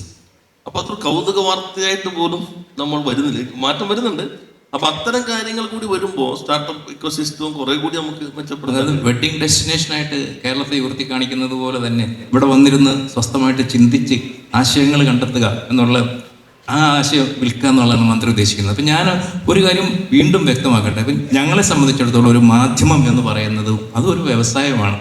അവിടെ കേരളത്തിലെ വ്യവസായം മെച്ചമാകുകയും ഈ ആരോഗ്യകരമായിട്ടുള്ള സ്ഥാപനങ്ങൾ ഇവിടെ ഉണ്ടാവുകയും അവർക്ക് പണം ഉണ്ടാവുകയും ഒക്കെ ചെയ്താലേ ഉള്ളൂ ഞങ്ങളുടെ മാധ്യമങ്ങൾക്ക് നിലനിൽക്കാൻ ആവശ്യമായിട്ടുള്ള പരസ്യം കിട്ടുകയുള്ളൂ. അതുകൊണ്ട് വ്യവസായം വളരണം എന്ന് തന്നെയാണ് ഞങ്ങളുടെ ആഗ്രഹവും.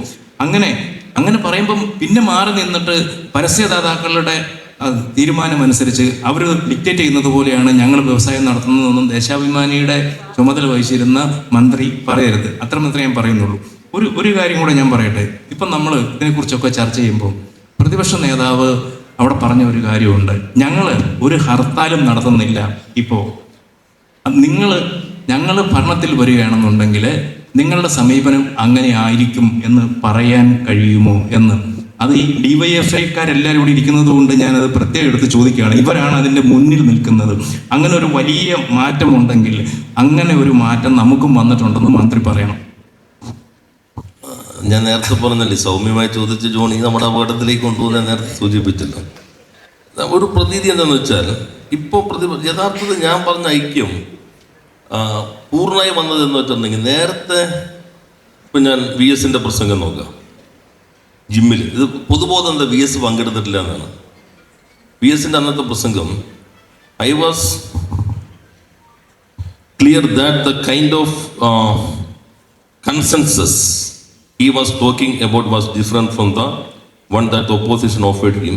I want to set aside all apprehension regarding the position of the opposition and make it clear in no uncertain terms that the LDF, led by the CPIM, is fully committed to promoting all genuine proposals of investment. I am happy to let you know that there is consensus among political parties of the state and that the state of Kerala needs more investment for stepping up the tempo of development, even to sustain the past gains of our celebrated Kerala model of development. I am glad, therefore, to assure you that there would be a continuity of state policy in Kerala in promoting genuine investment proposals. ഇത് ആദ്യമായിട്ടല്ല. പക്ഷെ ഞാൻ ഇതെല്ലാം നമ്മുടെ ഇടയിൽ ആ സമയത്തായി ഞങ്ങളും വന്ന് അന്നത്തെ എതിർപ്പും ജോണിക്ക് വളരെ ചരിത്രബോധമുള്ള മാധ്യമ പ്രവർത്തനം എന്നല്ല അറിയാം. അന്നത്തെ എതിർപ്പ് മനോരമയിൽ വന്ന എതിർപ്പുകൾ ഞാനിപ്പോൾ അത് വായിച്ച് നമ്മൾ ഈ ഐക്യം ബുദ്ധിമുട്ടുണ്ട്. ഇങ്ങനെ പോയാൽ നമ്മൾ വിഴിഞ്ഞ പദ്ധതിയെ കുറിച്ചിട്ട് അതെ ഈ സർക്കാരിന്റെ അടുത്ത നിലപാടിനെ കുറിച്ചൊക്കെ നമുക്ക് പറയേണ്ടത്. അന്നത്തെ ഞാൻ ആ മാറ്റം അംഗീകരിച്ചുകൊണ്ട് ഞാൻ ചോദിക്കുകയാണ്, ആ മാറ്റം ഉണ്ടെന്നുള്ളത് എല്ലാവരുടെയും മുമ്പിൽ വ്യക്തമാക്കാൻ. കാരണം നമുക്കും അങ്ങനെ ഒരു മാറ്റം വന്നിട്ടുണ്ട്. ഞാൻ മുമ്പ് നടന്ന കാര്യങ്ങൾ, ഇപ്പം നിങ്ങൾ കൊയ്ത്ത് യന്ത്രത്തെ എന്നെ എതിർത്തു, അല്ലെങ്കിൽ കമ്പ്യൂട്ടറിനെ എതിർത്തു, അത് കഴിഞ്ഞാണ് അത് മാറ്റിയത്. ഞാൻ പറഞ്ഞത് മാറ്റിയതെന്നുള്ളതിനെ വളരെ പോസിറ്റീവായിട്ട് കാണുന്ന ഒരാളാണ് ഞാൻ. അല്ലാതെ അന്ന് അത് ചെയ്തില്ലല്ലോ എന്ന് വിചാരിച്ചിട്ട് നിരന്തരം ഇവിടുന്നതിനൊന്നും ഞാൻ അനുകൂലിക്കുന്നില്ല. പക്ഷെ മാറ്റം ഉണ്ടെങ്കിൽ ആ മാറ്റം അങ്ങനെ ഒരു മാറ്റം വന്നിട്ടുണ്ട്. അത് നമ്മൾ പ്രതിപക്ഷത്തിരുന്നാലും ബാധകമാണ്. എന്നാലേ ഉള്ളൂ ആളുകൾ അതിൻ്റെ ആ മെസ്സേജ് അതുപോലെ എടുക്കൂ എന്നാണ് എൻ്റെ തോന്നൽ. അതാണ് ഞാൻ പറഞ്ഞത്, അന്നത്തെ പ്രതിപക്ഷം പറഞ്ഞത്. പക്ഷെ അന്ന് തർക്കം എവിടെയായിരുന്നു എന്നുള്ള ജോണിക്ക് ഓർമ്മയുണ്ടല്ലോ. അതിന്റെ വ്യവസ്ഥകൾ സംബന്ധിച്ചായിരുന്നു. ഞങ്ങളുടെ തർക്കമല്ല, അന്നത്തെ റവന്യൂ മന്ത്രി അടൂർ പ്രകാശിന്റെ സ്റ്റേറ്റ്മെന്റ്, അന്നത്തെ MLA മാർ, ഇപ്പോഴത്തെ പ്രധാനപ്പെട്ട നേതാക്കന്മാർ ഉൾപ്പെടെയുള്ള ആളുകൾ ജിമ്മുമായി ബന്ധപ്പെട്ട് നടത്തിയ സ്റ്റേറ്റ്മെന്റുകളെല്ലാം ചരിത്രബോധമുള്ള മാധ്യമ പ്രവർത്തനത്തിൽ ജോണിയുടെ ഓർമ്മയിൽ ഉണ്ടാവും. ഞാനതിപ്പോൾ വീണ്ടെടുക്കുന്നില്ല. എന്നാൽ പൊതുവെ കൺസെൻസസ് ഞങ്ങളിപ്പോൾ ആലോചിക്കുന്നത്, ഇപ്പോൾ മുഖ്യമന്ത്രി തന്നെ ഈ 3-ാം തീയതി ഇതുമായി സഹകരിച്ച സംഘടനകളെ യോഗം വിളിക്കുന്നുണ്ട്. Confederation of Indian industries, FICCI, CIA, അതോടൊപ്പം തന്നെ സ്മോൾ സ്കെയിൽ ഇൻഡസ്ട്രീസ് അസോസിയേഷൻ, പിന്നെ പ്രധാനപ്പെട്ട നമ്മൾ 48 സെഷനുകൾ ഉണ്ടായിരുന്നല്ലോ, അതിൻ്റെ ആളുകൾ അത് വിളിക്കുന്നുണ്ട്. അതോടൊപ്പം ട്രേഡ് യൂണിയനുകളും വിളിക്കുന്നുണ്ട്. മുഖ്യമന്ത്രി തന്നെ ട്രേഡ് യൂണിയനുകൾ ഇതിൽ പങ്കെടുക്കുകയുണ്ടായി. അത് പ്രധാനപ്പെട്ടതാണ്. അവരും ഒരു പിന്തുണ നൽകിയിട്ടുണ്ട്. അതെങ്ങനെ കുറച്ചുകൂടി ഈ പറഞ്ഞ പോലെ, ജോണി പറഞ്ഞ പോലെ, എങ്ങനെ നമുക്ക് കുറേ കൂടി ഒരു മെസ്സേജ് നൽകാൻ കഴിയുന്ന രൂപത്തിൽ ഞാൻ അവിടെയും ഒരു കാര്യം ഞാൻ ഇതിലെല്ലാം പറഞ്ഞു. ഇന്ത്യയിലെ കഴിഞ്ഞ ഹിന്ദുവിൻ്റെ റിപ്പോർട്ടുണ്ടായിരുന്നു, യൂണിയൻ ലേബർ മിനിസ്റ്റർ. ഇന്ത്യയിൽ കഴിഞ്ഞ 1.5 ദശകം നടന്ന പണിമുടക്കങ്ങൾ 28% തമിഴ്നാട്ടിലാണ്, 17% മഹാരാഷ്ട്രയാണ്, 11% ഗുജറാത്താണ്. കേരളം ആക്ച്വലി അതിലില്ല. പക്ഷേ നമ്മുടെ പൊതുബോധം നിൽക്കുന്നുണ്ട്. നമ്മൾ തമ്മിൽ ആദ്യം ഞാൻ മന്ത്രിയായ ശേഷം ജോണിയുടെ അടുത്തായിരുന്നത്, ജോണിയുടെ ഹോട്ട് സീറ്റിലിരുന്ന്. അന്ന് ജോണി എന്നോട് ചോദിച്ചു, എനിക്ക് ഓർമ്മയുണ്ട്, വിമാനം പിടിച്ച ആളെ കൊണ്ടുപോകുന്നുണ്ടല്ലോ. അപ്പം ഞാൻ തിരിച്ചു പറഞ്ഞ കാര്യം അങ്ങേക്ക് ഓർമ്മയുണ്ടോ? ഞങ്ങൾ എയർപോർട്ടിൽ നിന്ന് ഒരു ഔദ്യോഗിക കാറിൽ ഒരു മുതലാളിയെ കൊണ്ടുവന്നാൽ അത് മാസങ്ങളോളം ചർച്ചയായിരിക്കും കേരളത്തിൽ. ഇത് പോസിറ്റീവായിട്ട് കാണുന്നുള്ളൂ. അന്ന് ഞാൻ പറഞ്ഞു, ഒരു കാര്യം ജോണി നോക്കിക്കോളൂ, കേരളത്തിലേക്ക് വിമാനം പിടിച്ച ആളുകൾ ഇങ്ങോട്ട് വരും, ഞങ്ങൾ വിമാനം അങ്ങോട്ട് അയക്കേണ്ടതില്ല. ഓർക്കുന്നുണ്ടല്ലോ, ഇപ്പോൾ ഈ സമ്മിറ്റിൽ വിമാനം പിടിച്ച ആളുകൾ വന്നു, ചാർട്ടേഡ് വിമാനം പിടിച്ചു വന്നു, കേരളം മാറി. പോയി എന്ന് പറഞ്ഞ ആളുകൾ ഇവിടെ ഉള്ളതൊന്നും കൊണ്ടുപോയിട്ടില്ല, വേറെ ഒന്ന് തുടങ്ങുന്നു എന്ന് മാത്രമേ ഉള്ളൂ. അപ്പൊ ആ മാറ്റം വരുന്നുണ്ട്. ആ മാറ്റം നമ്മൾ എല്ലാവരും ചേർന്ന് വരുന്നതാണ്. അല്ലെങ്കിൽ ഞങ്ങളുടെ ഏതെങ്കിലും ഗവൺമെന്റിന്റെ മാത്രമല്ല, അതെ, ആ മാറ്റം എന്ന് പറയുന്നത് വരുന്നുണ്ട്, അത് ഉൾക്കൊള്ളുന്നുണ്ട്. അതിപ്പം ഞങ്ങൾ സർക്കാരിൽ ആയതുകൊണ്ടുള്ള മാറ്റമല്ല. ഒരു പക്ഷേ ഇനി അടുത്ത ടൈമിൽ പ്രതിപക്ഷത്താണെങ്കിൽ പോലും, ഞാൻ പ്രതിപക്ഷത്തായിരിക്കും എന്നല്ല പറയുന്നത്, പ്രതിപക്ഷത്താണെങ്കിൽ പോലും ഈ സമീപനത്തിൽ, അതായത് കേരളം എന്ന് പറയുന്ന സംസ്ഥാനത്തിന്റെ താല്പര്യങ്ങളെ സംബന്ധിച്ച സമീപനത്തിൽ ഒരു മാറ്റം ഉണ്ടാവില്ല എന്ന് പറയുന്നതിന് എന്തെങ്കിലും സങ്കോചമുണ്ടോ എന്നാണ് ഞാൻ ചോദിക്കുന്നത്. സങ്കോചമില്ലല്ലോ. കാരണം നേരത്തെ അനുഭവത്തിൽ ഇപ്പോൾ ഹൈവേ വികസനം നമ്മൾ കൃത്യമായി നിലപാടെടുത്താണല്ലോ. ഇത്ര മീറ്റർ ആകും പ്രതിപക്ഷത്തിരിക്കുമ്പോൾ തന്നെ ഓരോ പദ്ധതിയിലും. ഇപ്പോൾ ഞാൻ വീണ്ടും ആവർത്തിക്കുന്നില്ല, ചില പ്രചാരവേലകൾ ഞാൻ തന്നെ ഇത് കാണിച്ച് നമ്മുടെ ഒരു നിർമ്മിതികളുണ്ടല്ലോ, അതിനെ തുറന്ന് കാണിക്കുന്നത് അതിലേക്ക് നമ്മൾ പോകേണ്ടതില്ല. ഒരു കാര്യം ഉറപ്പാണ്, ഇപ്പോൾ എല്ലാ ട്രേഡ് യൂണിയനുകളും ഇപ്പോൾ BPCLന്റെ 37,000 കോടിയുടെ പ്രോജക്റ്റ് വന്നു. അന്ന് CITIs എല്ലാവരും ചേർന്ന് ഒരു സംവിധാനം ഉണ്ടാക്കി. ആ സംവിധാനം എല്ലാ ഗവൺമെൻറ് കാലത്ത് തുറന്നു. അതുകൊണ്ട് ബിഫോർ ടൈം അത് പൂർത്തീകരിക്കാൻ പറ്റി. അപ്പോൾ ഏത് ഗവൺമെൻറ്റുകൾ വന്നാലും ജനങ്ങളാണല്ലോ വിലയിരുത്തുക, ഏത് ഗവൺമെൻറ് വരണം, വരേണ്ടതില്ല എന്നൊക്കെ ജനങ്ങളെ വിലയിരുത്തും. നമ്മളതിലേക്ക് ഇപ്പോൾ പോകേണ്ടതില്ല. ഇപ്പോൾ ഒരു കൺസെൻസസ് പൊതുവെ വന്നിട്ടുണ്ട്. നമ്മുടെ ഇത് ഇങ്ങനെ അല്ലാതെ പോകാൻ പറ്റില്ല കേരളത്തിൽ. അതാ പ്രധാനം. കാരണം നമ്മുടെ ഈ സോഷ്യൽ സെക്ടറിലെ മാറ്റങ്ങൾ, വിദ്യാഭ്യാസം, ആരോഗ്യം, ഇത് തന്നെ നിലനിൽക്കണമെങ്കിൽ EMS അദ്ദേഹത്തിൻ്റെ അവസാനം പങ്കെടുത്ത കേരള പഠന കോൺഗ്രസ് പറഞ്ഞൊരു ഭാഗമുണ്ട്. കേരള വികസന മാതൃക ലോകം അംഗീകരിക്കുന്നു. എന്നാൽ അതിന് ദൗർബല്യമുണ്ട്. അത് ഉത്പാദന മേഖലയിൽ മുന്നോട്ട് പോകില്ല. ഈ ദൗർബല്യം പരിഹരിക്കാൻ പറ്റുന്നില്ലെങ്കിൽ ഈ നേട്ടം നിലനിർത്താൻ പറ്റില്ല. ഇതാണ് അന്ന് EM പറഞ്ഞ ഭാഗം.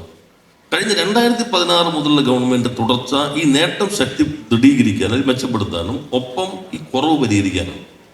ഇനിയിപ്പോൾ കേരളത്തിൻ്റെ തന്നെ റവന്യൂ വരുമാനം വർദ്ധിക്കണമെങ്കിൽ, നമ്മുടെ ഈ ക്ഷേമകാര്യങ്ങൾ നിലനിർത്തണമെങ്കിൽ ആഭ്യന്തരമായ വളർച്ച ഇനി വേറെ ഉണ്ടാകണം. അതിൽ നമ്മുടെ MSME പ്രധാനപ്പെട്ട സ്ട്രെങ്താണ്, മറ്റു വ്യവസായങ്ങൾ സ്ട്രെങ്താണ്. നല്ല അന്തരീക്ഷം നിലനിർത്തണം. ഇപ്പം തന്നെ ചില ഒരു IT മേഖല ടെൻഷൻ ഉണ്ടായിരിക്കും, അപ്പോൾ സ്ട്രെസ് ഉണ്ട്. ആ സ്ട്രെസ്സിനെ എങ്ങനെ നമ്മൾ അത്തരം പ്രശ്നങ്ങൾ അഭിസംബോധന ചെയ്യാം, അത് കുറെ കൂടി ഇന്നത്തെ പ്രശ്നങ്ങൾക്ക് പുതിയ രൂപങ്ങൾ നമ്മൾ കണ്ടെത്തണം. അത് സമരമാകാം, ഇടപെടലുകളാകാം. പഴയതിൻ്റെ തനിയാവർത്തനങ്ങൾ കൊണ്ട് മാത്രം ഇന്നിൻ്റെ പ്രശ്നങ്ങൾ നമുക്ക് അഭിസംബോധന ചെയ്യാൻ പറ്റും. ഒരു വിശാല വീക്ഷണത്തിലാണ് ഇപ്പോൾ മന്ത്രി സംസാരിക്കുന്നത്. അതുകൊണ്ട് തന്നെ ഞാൻ ചോദിക്കുകയാണ്, ഇപ്പം നമുക്ക് രാഷ്ട്രീയമായിട്ടുള്ള ചില അഭിപ്രായ വ്യത്യാസങ്ങൾ ഉണ്ടായിട്ടുണ്ടാവാം.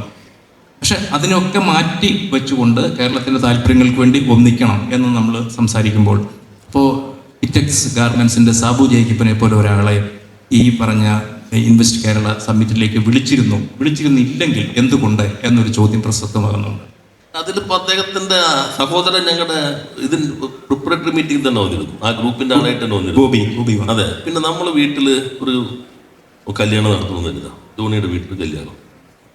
അതിൻ്റെ മുമ്പിലിരുന്നിട്ടൊരു നേരെ നിങ്ങൾക്കെതിരെ പ്രസംഗിക്കുക ഒരാളെ കൊണ്ട് നിങ്ങൾ ആദ്യം ക്ഷണിച്ചിരുന്നു. നമ്മൾ ലോകത്ത് ഇൻവെസ്റ്റേഴ്സ് മുഴുവൻ വിളിക്കുകയാണ്. അപ്പോൾ ഇയാളെ കൂടി മുമ്പിലിരുത്തുക. അല്ല, സാധാരണഗതിയിൽ സിമ്പിൾ ലോജിക്കിൽ നമ്മൾ ചെയ്യുമോ? ജോണിയാണി ചെയ്യുമോ? അപ്പൊ അങ്ങനെ ഒരു ബുദ്ധി നാടിന് വേണ്ടിയുള്ളതാണ്. എന്നാൽ അദ്ദേഹത്തിന് ഒഫീഷ്യലായിട്ട് നമ്മൾ ലെറ്റർ അയച്ചു, അദ്ദേഹത്തിന്റെ ഇൻഡസ്ട്രിക്ക് അയച്ചു. ഇദ്ദേഹം പങ്കെടുത്തു. ഞങ്ങൾ 1000 കോടിക്ക് മുകളിൽ ടേൺ ഓവറുള്ള ആളുകൾ വിളിച്ചിരുന്നു. ഒരു സെഷൻ അതായത് നിങ്ങൾക്ക് ഇനി എത്ര ഫർദർ ഇൻവെസ്റ്റ്മെന്റ് പറ്റും, അതിൽ ഇദ്ദേഹം പങ്കെടുത്തിരുന്നു. 500 കോടി 1000 കോടി. ഇപ്പൊ നമ്മൾ എന്നിട്ടുണ്ടെങ്കിൽ അതിലേക്ക് തന്നെ ചർച്ച വേണ്ടത്. ഒരുപക്ഷെ ആ മീറ്റിന്റെ അന്തരീക്ഷത്തെ തന്നെ അദ്ദേഹത്തിന്റെ ഒരു ഇടപെടൽ കൊണ്ട് മാറ്റിമറിക്കും. അങ്ങനെയൊന്നും മാറില്ല, അങ്ങനെയൊന്നും കേരളം മാറില്ല. അങ്ങനെ എന്തെല്ലാം നടന്നുകൂടെ? ഞാൻ പറഞ്ഞ നമ്മൾ വിളിക്കുമ്പോൾ ഞാൻ ഒരിടത്തിൽ നേരിട്ട് വിളിക്കുന്നില്ലല്ലോ, നമ്മൾ ഒഫീഷ്യലായിട്ട് അയക്കും. അപ്പൊ അദ്ദേഹത്തിന് തോന്നിയത് നല്ലതാണ്. ഞാൻ കാണുന്ന പോസിറ്റീവ് സൈഡ്, എന്നെ കൂടി വിളിക്കേണ്ടതായിരുന്നു എന്ന് അദ്ദേഹത്തിന് ഇപ്പോൾ തോന്നിയത് വളരെ സ്വാഗതാർഹമാണ്. അത് ശരിയാണ്. പക്ഷെ ഞാൻ ഉദ്ദേശിച്ചത് സാധാരണഗതിയിൽ ഇത്രയും പ്രശ്നങ്ങൾ ഉണ്ടാക്കിയ ഒരാളെ വിളിക്കേണ്ടതല്ല, എന്നാലും ഞങ്ങൾ വിളിക്കുന്നു, കാരണം ഞങ്ങൾക്ക് കേരളത്തിന്റെ താല്പര്യമാണ് മുന്നിൽ എന്നൊരു സന്ദേശം മറിച്ചും ആകാമായിരുന്നല്ലോ. അതാണ് പ്രധാനമാണ്. കേരളത്തിന്റെ താല്പര്യമാണ് മുന്നിൽ എന്നുള്ളത് കൊണ്ട് തന്നെയാണ് ഒഫീഷ്യലായിട്ട് എല്ലാവർക്കും ലെറ്റർ അയച്ചു. ഞങ്ങൾക്ക് അദ്ദേഹം പറഞ്ഞു, അദ്ദേഹത്തിന് ഇപ്പോൾ തോന്നിയല്ലോ, അതാണ് എന്നെ കൂടി വിളിക്കേണ്ടതായിരുന്നു എന്ന് തോന്നിയത് വളരെ നല്ലത് തന്നെ. പിന്നെ നിങ്ങൾ KSIDC നോക്കൂ. ഇപ്പൊ KSIDC ബോർഡ് നോക്കിക്കൂ. ഇപ്പോൾ ചെയർമാൻ ശ്രീ ബാലഗോപാൽ, ബോർഡ് മെമ്പർമാരായിരിക്കും VK മാത്യൂസ്, അല്ലെങ്കിൽ ജിയോജിത്തിന്റെ ശ്രീ ജോർജ്, സിന്തേറ്റിന്റെ അജു ജേക്കബ്, നമ്മുടെ തലശ്ശേരിയിലെ മയൻ ഹാജി, വെസ്റ്റേൺ പ്ലൈവുഡിന്റെ. ഇവരൊന്നും രാഷ്ട്രീയമായിട്ട് ഞങ്ങളോട് യോജിപ്പുള്ളൂ അങ്ങനെയുള്ള അറിയാമല്ലോ. എന്നാൽ കേരളത്തിന്റെ വളർന്നു വരുന്ന ഇൻഡസ്ട്രി സെക്ടറിന്റെ പ്രതീകങ്ങളാണ് അവർ, വിജയകരമായി നടത്തിയവർ. അവരാണ് ഞങ്ങളുടെ ബോർഡ്. ഇവരാണ് എല്ലാവരും ഇൻവൈറ്റ് ചെയ്യുന്നത്. ഞങ്ങൾ ആദ്യമായിട്ടാണ് ഇപ്പോൾ 1000 കോടിക്ക് മുകളിലുള്ളവർ വിളിച്ചു, 500 കോടിക്ക് മുകളിൽ ടേൺ ഓവറുള്ളവർ പ്രത്യേകം വിളിച്ചു, 100 കോടിക്ക് 500 കോടിക്കും മുകളിൽ ഇടയിൽ ടേൺ ഓവറുള്ളവർ പ്രത്യേകം വിളിച്ചു. ഈ ഗവൺമെന്റ് വന്നതിന് ശേഷം ആരംഭിച്ച പുതിയ ഇൻവെസ്റ്റ്മെന്റോ ഫർദർ ഇൻവെസ്റ്റ്മെന്റോ പൈപ്പ് ലൈൻ ഉള്ളത് അവർ വിളിച്ചു. ഇങ്ങനെ എല്ലാവരും വിളിച്ചു, അതിലവർ പങ്കെടുത്തിട്ടുണ്ട്, എല്ലാവർക്കും ലെറ്റർ അയച്ചിട്ടുണ്ട്. പക്ഷെ നമ്മളിപ്പോ ഈ ചോദ്യം തന്നെ യഥാർത്ഥത്തിൽ ആ ചോദ്യത്തിന് അതിന് പ്രസക്തിയില്ല. അദ്ദേഹം വന്നില്ല, വരേണ്ടതായിരുന്നു, അത് സ്ഥാപനത്തെ നമ്മൾ വിളിച്ചിരിക്കുന്നു. അപ്പോൾ അതിലേക്കല്ല നമ്മൾ പോകേണ്ടത്. അവർക്ക് ഇത് പോസിറ്റീവായ ഭാഗം ഞാൻ പറഞ്ഞു, എന്നെയും കൂടി ക്ഷണിക്കേണ്ടതായിരുന്നു എന്ന് അദ്ദേഹം തോന്നിയത് സന്തോഷകരം. അത് നമ്മളത് പരിഗണിക്കാൻ നോക്കുമ്പോൾ ഇപ്പോൾ ഒരു സംസ്ഥാനത്തിന്റെ താല്പര്യങ്ങൾ സംരക്ഷിക്കുന്നതിൽ ശരിക്കും പറഞ്ഞാൽ ഭരണത്തിലുള്ള സർക്കാരിന് മാത്രമല്ല, ആ സംസ്ഥാനത്തെ പ്രതിപക്ഷത്തിനും ഒരു ഉത്തരവാദിത്വമുണ്ട്. കാരണം പ്രതിപക്ഷം എന്ന് പറയുന്നതും സർക്കാരിൻ്റെ ഒരു തുടർച്ചയായിട്ട് ഒരു പക്ഷേ അവർ ഭരണത്തിൽ വരേണ്ടവരാണ്. അങ്ങനെ ഇരിക്കെ നമ്മൾ പൊതുവെ കാണുന്ന ഒരു സമീപനം കേരളത്തിൽ അങ്ങനെയല്ല. നല്ല കാര്യങ്ങളാണെങ്കിലും ഏത് പാർട്ടിയാണെന്നുണ്ടെങ്കിലും, ഞാൻ അതിനെ വിവേചിച്ച് പറയത്തില്ല, ഏത് പാർട്ടിയാണെന്നുണ്ടെങ്കിലും എതിർക്കുക എന്നുള്ളതാണ്. ഇപ്പം മാധ്യമങ്ങളെ മാത്രം അങ്ങനെ കുറ്റം പറഞ്ഞിട്ട് കാര്യമില്ല. പ്രതിപക്ഷത്തിൻ്റെ സമീപനം അങ്ങനെയായിരുന്നു. പക്ഷേ ഇത്തവണ പ്രതിപക്ഷം അതിൽ പങ്കെടുത്തു. ഇതിനു മുമ്പ് പലതും അവർ ബഹിഷ്കരിച്ചിട്ടുണ്ട്, പക്ഷെ അവർ പങ്കെടുത്തു. അവരുടെ സമീപനം വളരെ ആത്മാർത്ഥതയോടുകൂടി ഉള്ളതായിരുന്നു എന്ന് തന്നെയാണോ മന്ത്രി കരുതുന്നത്? അതെ, ഞാൻ പറഞ്ഞല്ലോ, നേരത്തെ നമ്മൾ പങ്കെടുത്തെങ്കിലും ഇതുപോലെ അന്തരീക്ഷം വന്നില്ല. ഇപ്പോഴത്തെ സാഹചര്യം മാറി നിൽക്കാൻ എന്നൊരു ഒറ്റപ്പെട്ടു. കേരളത്തിനൊപ്പമാണോ എന്നതാണ് ചോദ്യം. അതിലിപ്പോൾ ഞാൻ പറയില്ല, ഞാനൊരു ചെറുപ്പക്കാരനോട് ചോദിച്ചു, എല്ലാ മിനിസ്റ്റർ ഒരു പോഡ്കാസ്റ്റ് തരുമെന്ന് വെച്ചു. ഞങ്ങൾക്ക് കുറച്ചൊരു 1.5 മണിക്കൂറാണ്. ഞാൻ പറഞ്ഞ പോഡ്കാസ്റ്റ് നമ്മൾ ഓട്ടത്തിനിടയിലാണ്, ഒരു ഗ്യാപ്പിൽ വന്നിരുന്നു. ഞാൻ നോക്കുമ്പോൾ ഒരു 4 ദിവസം കൊണ്ട് അത് 1.5 ലക്ഷം പേരെ കണ്ടേക്കണേ. പിന്നെ നമ്മുടെ ലിങ്ക്ഡിൻ എൻ്റെ ഇത് നോക്കിക്കഴിഞ്ഞാൽ അതിലെല്ലാം പോസിറ്റീവായിട്ട് വരും. മറ്റ് ഫേസ്ബുക്കിൽ പോലും മാറുന്നുണ്ട്. അപ്പം നമ്മൾ കരുതുന്നത് നമ്മൾ സംസാരിക്കുന്ന എല്ലാവരും കാണുന്നുണ്ട്, ചാനൽ ചർച്ച എല്ലാവരും കാണുന്നുണ്ട്, പത്രം എല്ലാവരും, അങ്ങനെയൊന്നും ഇല്ല. ഇപ്പോൾ ഈ പുതിയ തലമുറ ഉണ്ടല്ലോ, അവർ ഇതൊന്നും അങ്ങനെ കാണുന്നേ ഇല്ല. അവർക്ക് പുതിയ അവസരങ്ങൾ വരണം, പുതിയ സംരംഭങ്ങൾ വരണം, അതിനാവശ്യമായ പരിസരം ഉണ്ടാകണം. ഞങ്ങളുടെ ഈ കാഴ്ചപ്പാട് കുറെ കൂടി മാറിയിട്ടുണ്ട്. പഴയ നല്ല ഇപ്പോൾ വ്യവസായം നടത്തുന്നതും ഒരു സോഷ്യൽ പബ്ലിക് ഗുഡാണ്. തൊഴിൽ നൽകുന്നു, സമൂഹത്തിൻ്റെ ആഭ്യന്തര വരുമാനത്തിന് സംഭാവന ചെയ്യുന്നു, മുന്നോട്ട് കൊണ്ടുപോകുന്നു. ഇത് കുറെ കൂടി മുന്നോട്ട് കൊണ്ടുപോകേണ്ടതുണ്ട്. ഇതാണ് നമ്മുടെ സമീപനം എന്നുള്ളത്. നേരത്തെയും അതായിരുന്നു, പക്ഷേ കുറെ കൂടി വ്യക്തതയോടുകൂടി അതിലേക്ക് വരുന്നു. ഒരു പോസിറ്റീവായിട്ടുള്ള ഒരു ചിത്രം ഇങ്ങനെ നിൽക്കുമ്പോൾ തന്നെ ആത്മപരിശോധനയും ഈ കാര്യത്തിൽ ആവശ്യമാണല്ലോ. ഇപ്പോൾ നമ്മുടെ ഈ രണ്ടാമത്തെ പിണറായി സർക്കാർ വന്നതിന് ശേഷം ഒരു അസെന്റ് കേരള മീറ്റ് നടത്തി. അതിലുണ്ടായ വാഗ്ദാനങ്ങൾ പിന്നെ എത്രത്തോളം മുന്നോട്ട് പോയി, അല്ലെങ്കിൽ അതിനെന്താണ് സംഭവിച്ചത്, അത് ശരിക്കും മന്ത്രി വിലയിരുത്തിയിട്ടുണ്ട് കൃത്യമായി? അല്ല, അത് ഒന്നാം സർക്കാരിന്റെ ഘട്ടത്തില്ല. പക്ഷെ അത് ഒരു അന്തരീക്ഷം ഒരുക്കി. ഞാൻ പറഞ്ഞപ്പോൾ ഞങ്ങളുടെ ഒരു ഈ പ്രധാനപ്പെട്ട, ഞാൻ എൻ്റെ ഉദ്ഘാടന പ്രസംഗത്തിൽ പറഞ്ഞു, കണ്ടിന്യൂറ്റി, ഒരു കോൺഫിഡൻസ് ബിൽഡ് ചെയ്തു. അത് പ്രധാനപ്പെട്ടതാണ്. ഒരു സർക്കാരിൻ്റെ തുടർച്ച. ഞാൻ തുടങ്ങുന്നത് എൻ്റെതില്ല, EPയുടെ അടിത്തറയിൽ നിന്നാണ് ഞാൻ തുടങ്ങുന്നത്. അതിൻ്റെ മുന്നോട്ട് പോകലാണ്. അല്ലാതെ അതിന് നേരെ മറികടക്കേണ്ട കാര്യമില്ല എനിക്ക്. ആ ഗവൺമെൻറ്റിൻ്റെ തുടർച്ചയാണ്. അവരാണ് ഈ single window clearance, case Swift 8 നിയമങ്ങൾ ഭേദഗതി ചെയ്ത്, ഒറ്റ നിയമത്തിലൂടെ ഭേദഗതി ചെയ്ത് ഈ MSMEകൾക്ക് ലൈസൻസ് ഇല്ലാതെ 3 വർഷം പ്രവർത്തിക്കുക എന്നുള്ളത് എൻ്റെ ഇതല്ല, അല്ലെങ്കിൽ ഈ ഗവൺമെൻറ്റിൻ്റെ അല്ല, കഴിഞ്ഞ ഗവൺമെൻറ്റിൻ്റെയാണ്. ഞങ്ങൾ എന്ത് ചെയ്തു? ഞങ്ങൾ അതിൻ്റെ സോഫ്റ്റ്വെയർ സിസ്റ്റം മെച്ചപ്പെടുത്തി 50 കോടി രൂപ വരെ അതിന് പുതിയ നിർവചനത്തിലേക്ക് എത്തിച്ചു. പ്രൈവറ്റ് ഇൻഡസ്ട്രിയൽ എസ്റ്റേറ്റ് എൻ്റെ അല്ല, EPയുടെ സമയത്ത് കൊണ്ടുവന്നതാണ്. പക്ഷെ ഞാൻ നോക്കിയപ്പോൾ തുടങ്ങിയിട്ടില്ല. അതിന് പ്രായോഗികമായ പ്രശ്നം ഉണ്ടായിരുന്നു. 15 ഏക്കറിന് മുകളിലുണ്ടെങ്കിലേ പ്രൈവറ്റ് എസ്റ്റേറ്റ് പാടുള്ളൂ. ഞങ്ങളത് മാറ്റി 10-നും 10 ഉണ്ടെങ്കിലും കൊടുക്കാം. അപ്പോൾ 31 കൊടുക്കാൻ പറ്റി. പക്ഷെ തുടക്കം അവിടെ നിന്നാണ്. ഇത് തുടർച്ചയാണ്. അല്ലാതെ ഞങ്ങളുടെ ഒരു തുടർച്ചയുണ്ട്. തുടർച്ച ഒരു കോൺഫിഡൻസ് ബിൽഡ് ചെയ്യുന്നു. ഒരു മുഖ്യമന്ത്രി തുടരുന്നു, ഗവൺമെന്റ് തുടർച്ചയാണ്, നയങ്ങൾ തുടർച്ചയാണ്. എന്നാൽ അന്നത്തേലും ഞാൻ പറഞ്ഞല്ലോ, ഈ അസന്റ് ആകാം, അതിന് മുൻപ് ജിമ്മാകാം, ഇതെല്ലാം ഞങ്ങൾ റിവ്യൂ ചെയ്തു. ഒരു നല്ല നയം തുടരുന്നതിന് വേണ്ടിയിട്ട് സർക്കാരിൻ്റെ തുടർച്ച തന്നെ ആവശ്യമാകണമെന്നില്ല. ഉദാഹരണം പറഞ്ഞു കഴിഞ്ഞാൽ ഇപ്പം സ്റ്റാർട്ടപ്പിൻ്റെ കാര്യത്തിൽ തന്നെ അത് UDF അവർ അവകാശപ്പെടുന്നുണ്ട്. അവരുടെ കാലത്ത് ഇങ്ങനെ ഒരു സ്റ്റാർട്ടപ്പ് സംസ്കാരം തുടങ്ങി, അതിൻ്റെ ഒരു തുടർച്ചയാണ് പിന്നീട് 2 പിണറായി സർക്കാരുകൾ കൊണ്ടുപോയത്. അത് നല്ല കാര്യമാണ്. കാരണം വെച്ച് കഴിഞ്ഞാൽ നല്ലൊരു കാര്യമാണെന്നുണ്ടെങ്കിൽ അത് തുടരുന്നതും നല്ല കാര്യം തന്നെയാണ്. പക്ഷെ അതിനുള്ള ക്രെഡിറ്റ്, ഒരുപക്ഷെ ആ ക്രെഡിറ്റ് അവർക്കൂടെ കൊടുത്തു കഴിഞ്ഞാൽ അവർക്കുണ്ട പ്രശ്നങ്ങളൊക്കെ മാറിയിട്ട് കുറച്ചും കൂടെ സഹകരിക്കാനായിട്ട് ഇടയാക്കിയെന്ന് വരാം. അതുകൊണ്ട് ആ ക്രെഡിറ്റ് കൊടുക്കുന്നതിൽ എന്തെങ്കിലും പിശുക്കുണ്ടോ? ഒരു പിശുക്കില്ല. ആകെ നമ്മൾ പറഞ്ഞ സ്റ്റാർട്ടപ്പിന്റെ സംവിധാനം തുടങ്ങിയതാണ്. അന്നൊരു സൊസൈറ്റി ആയിരുന്നു, ഒരു പ്രൈവറ്റ് സംവിധാനമായിരുന്നു. അതിന് വേറെ ചില നിങ്ങൾ തന്നെ ചൂണ്ടിക്കാട്ടി ചില അപകടങ്ങൾ ഉണ്ടായിരുന്നു. നമ്മത്തെ കുറേ വിവാദങ്ങൾ അറിയാമല്ലോ. അത് മാറിയത് പൊതു സംവിധാനത്തിലേക്ക് കൊണ്ടുവന്നു.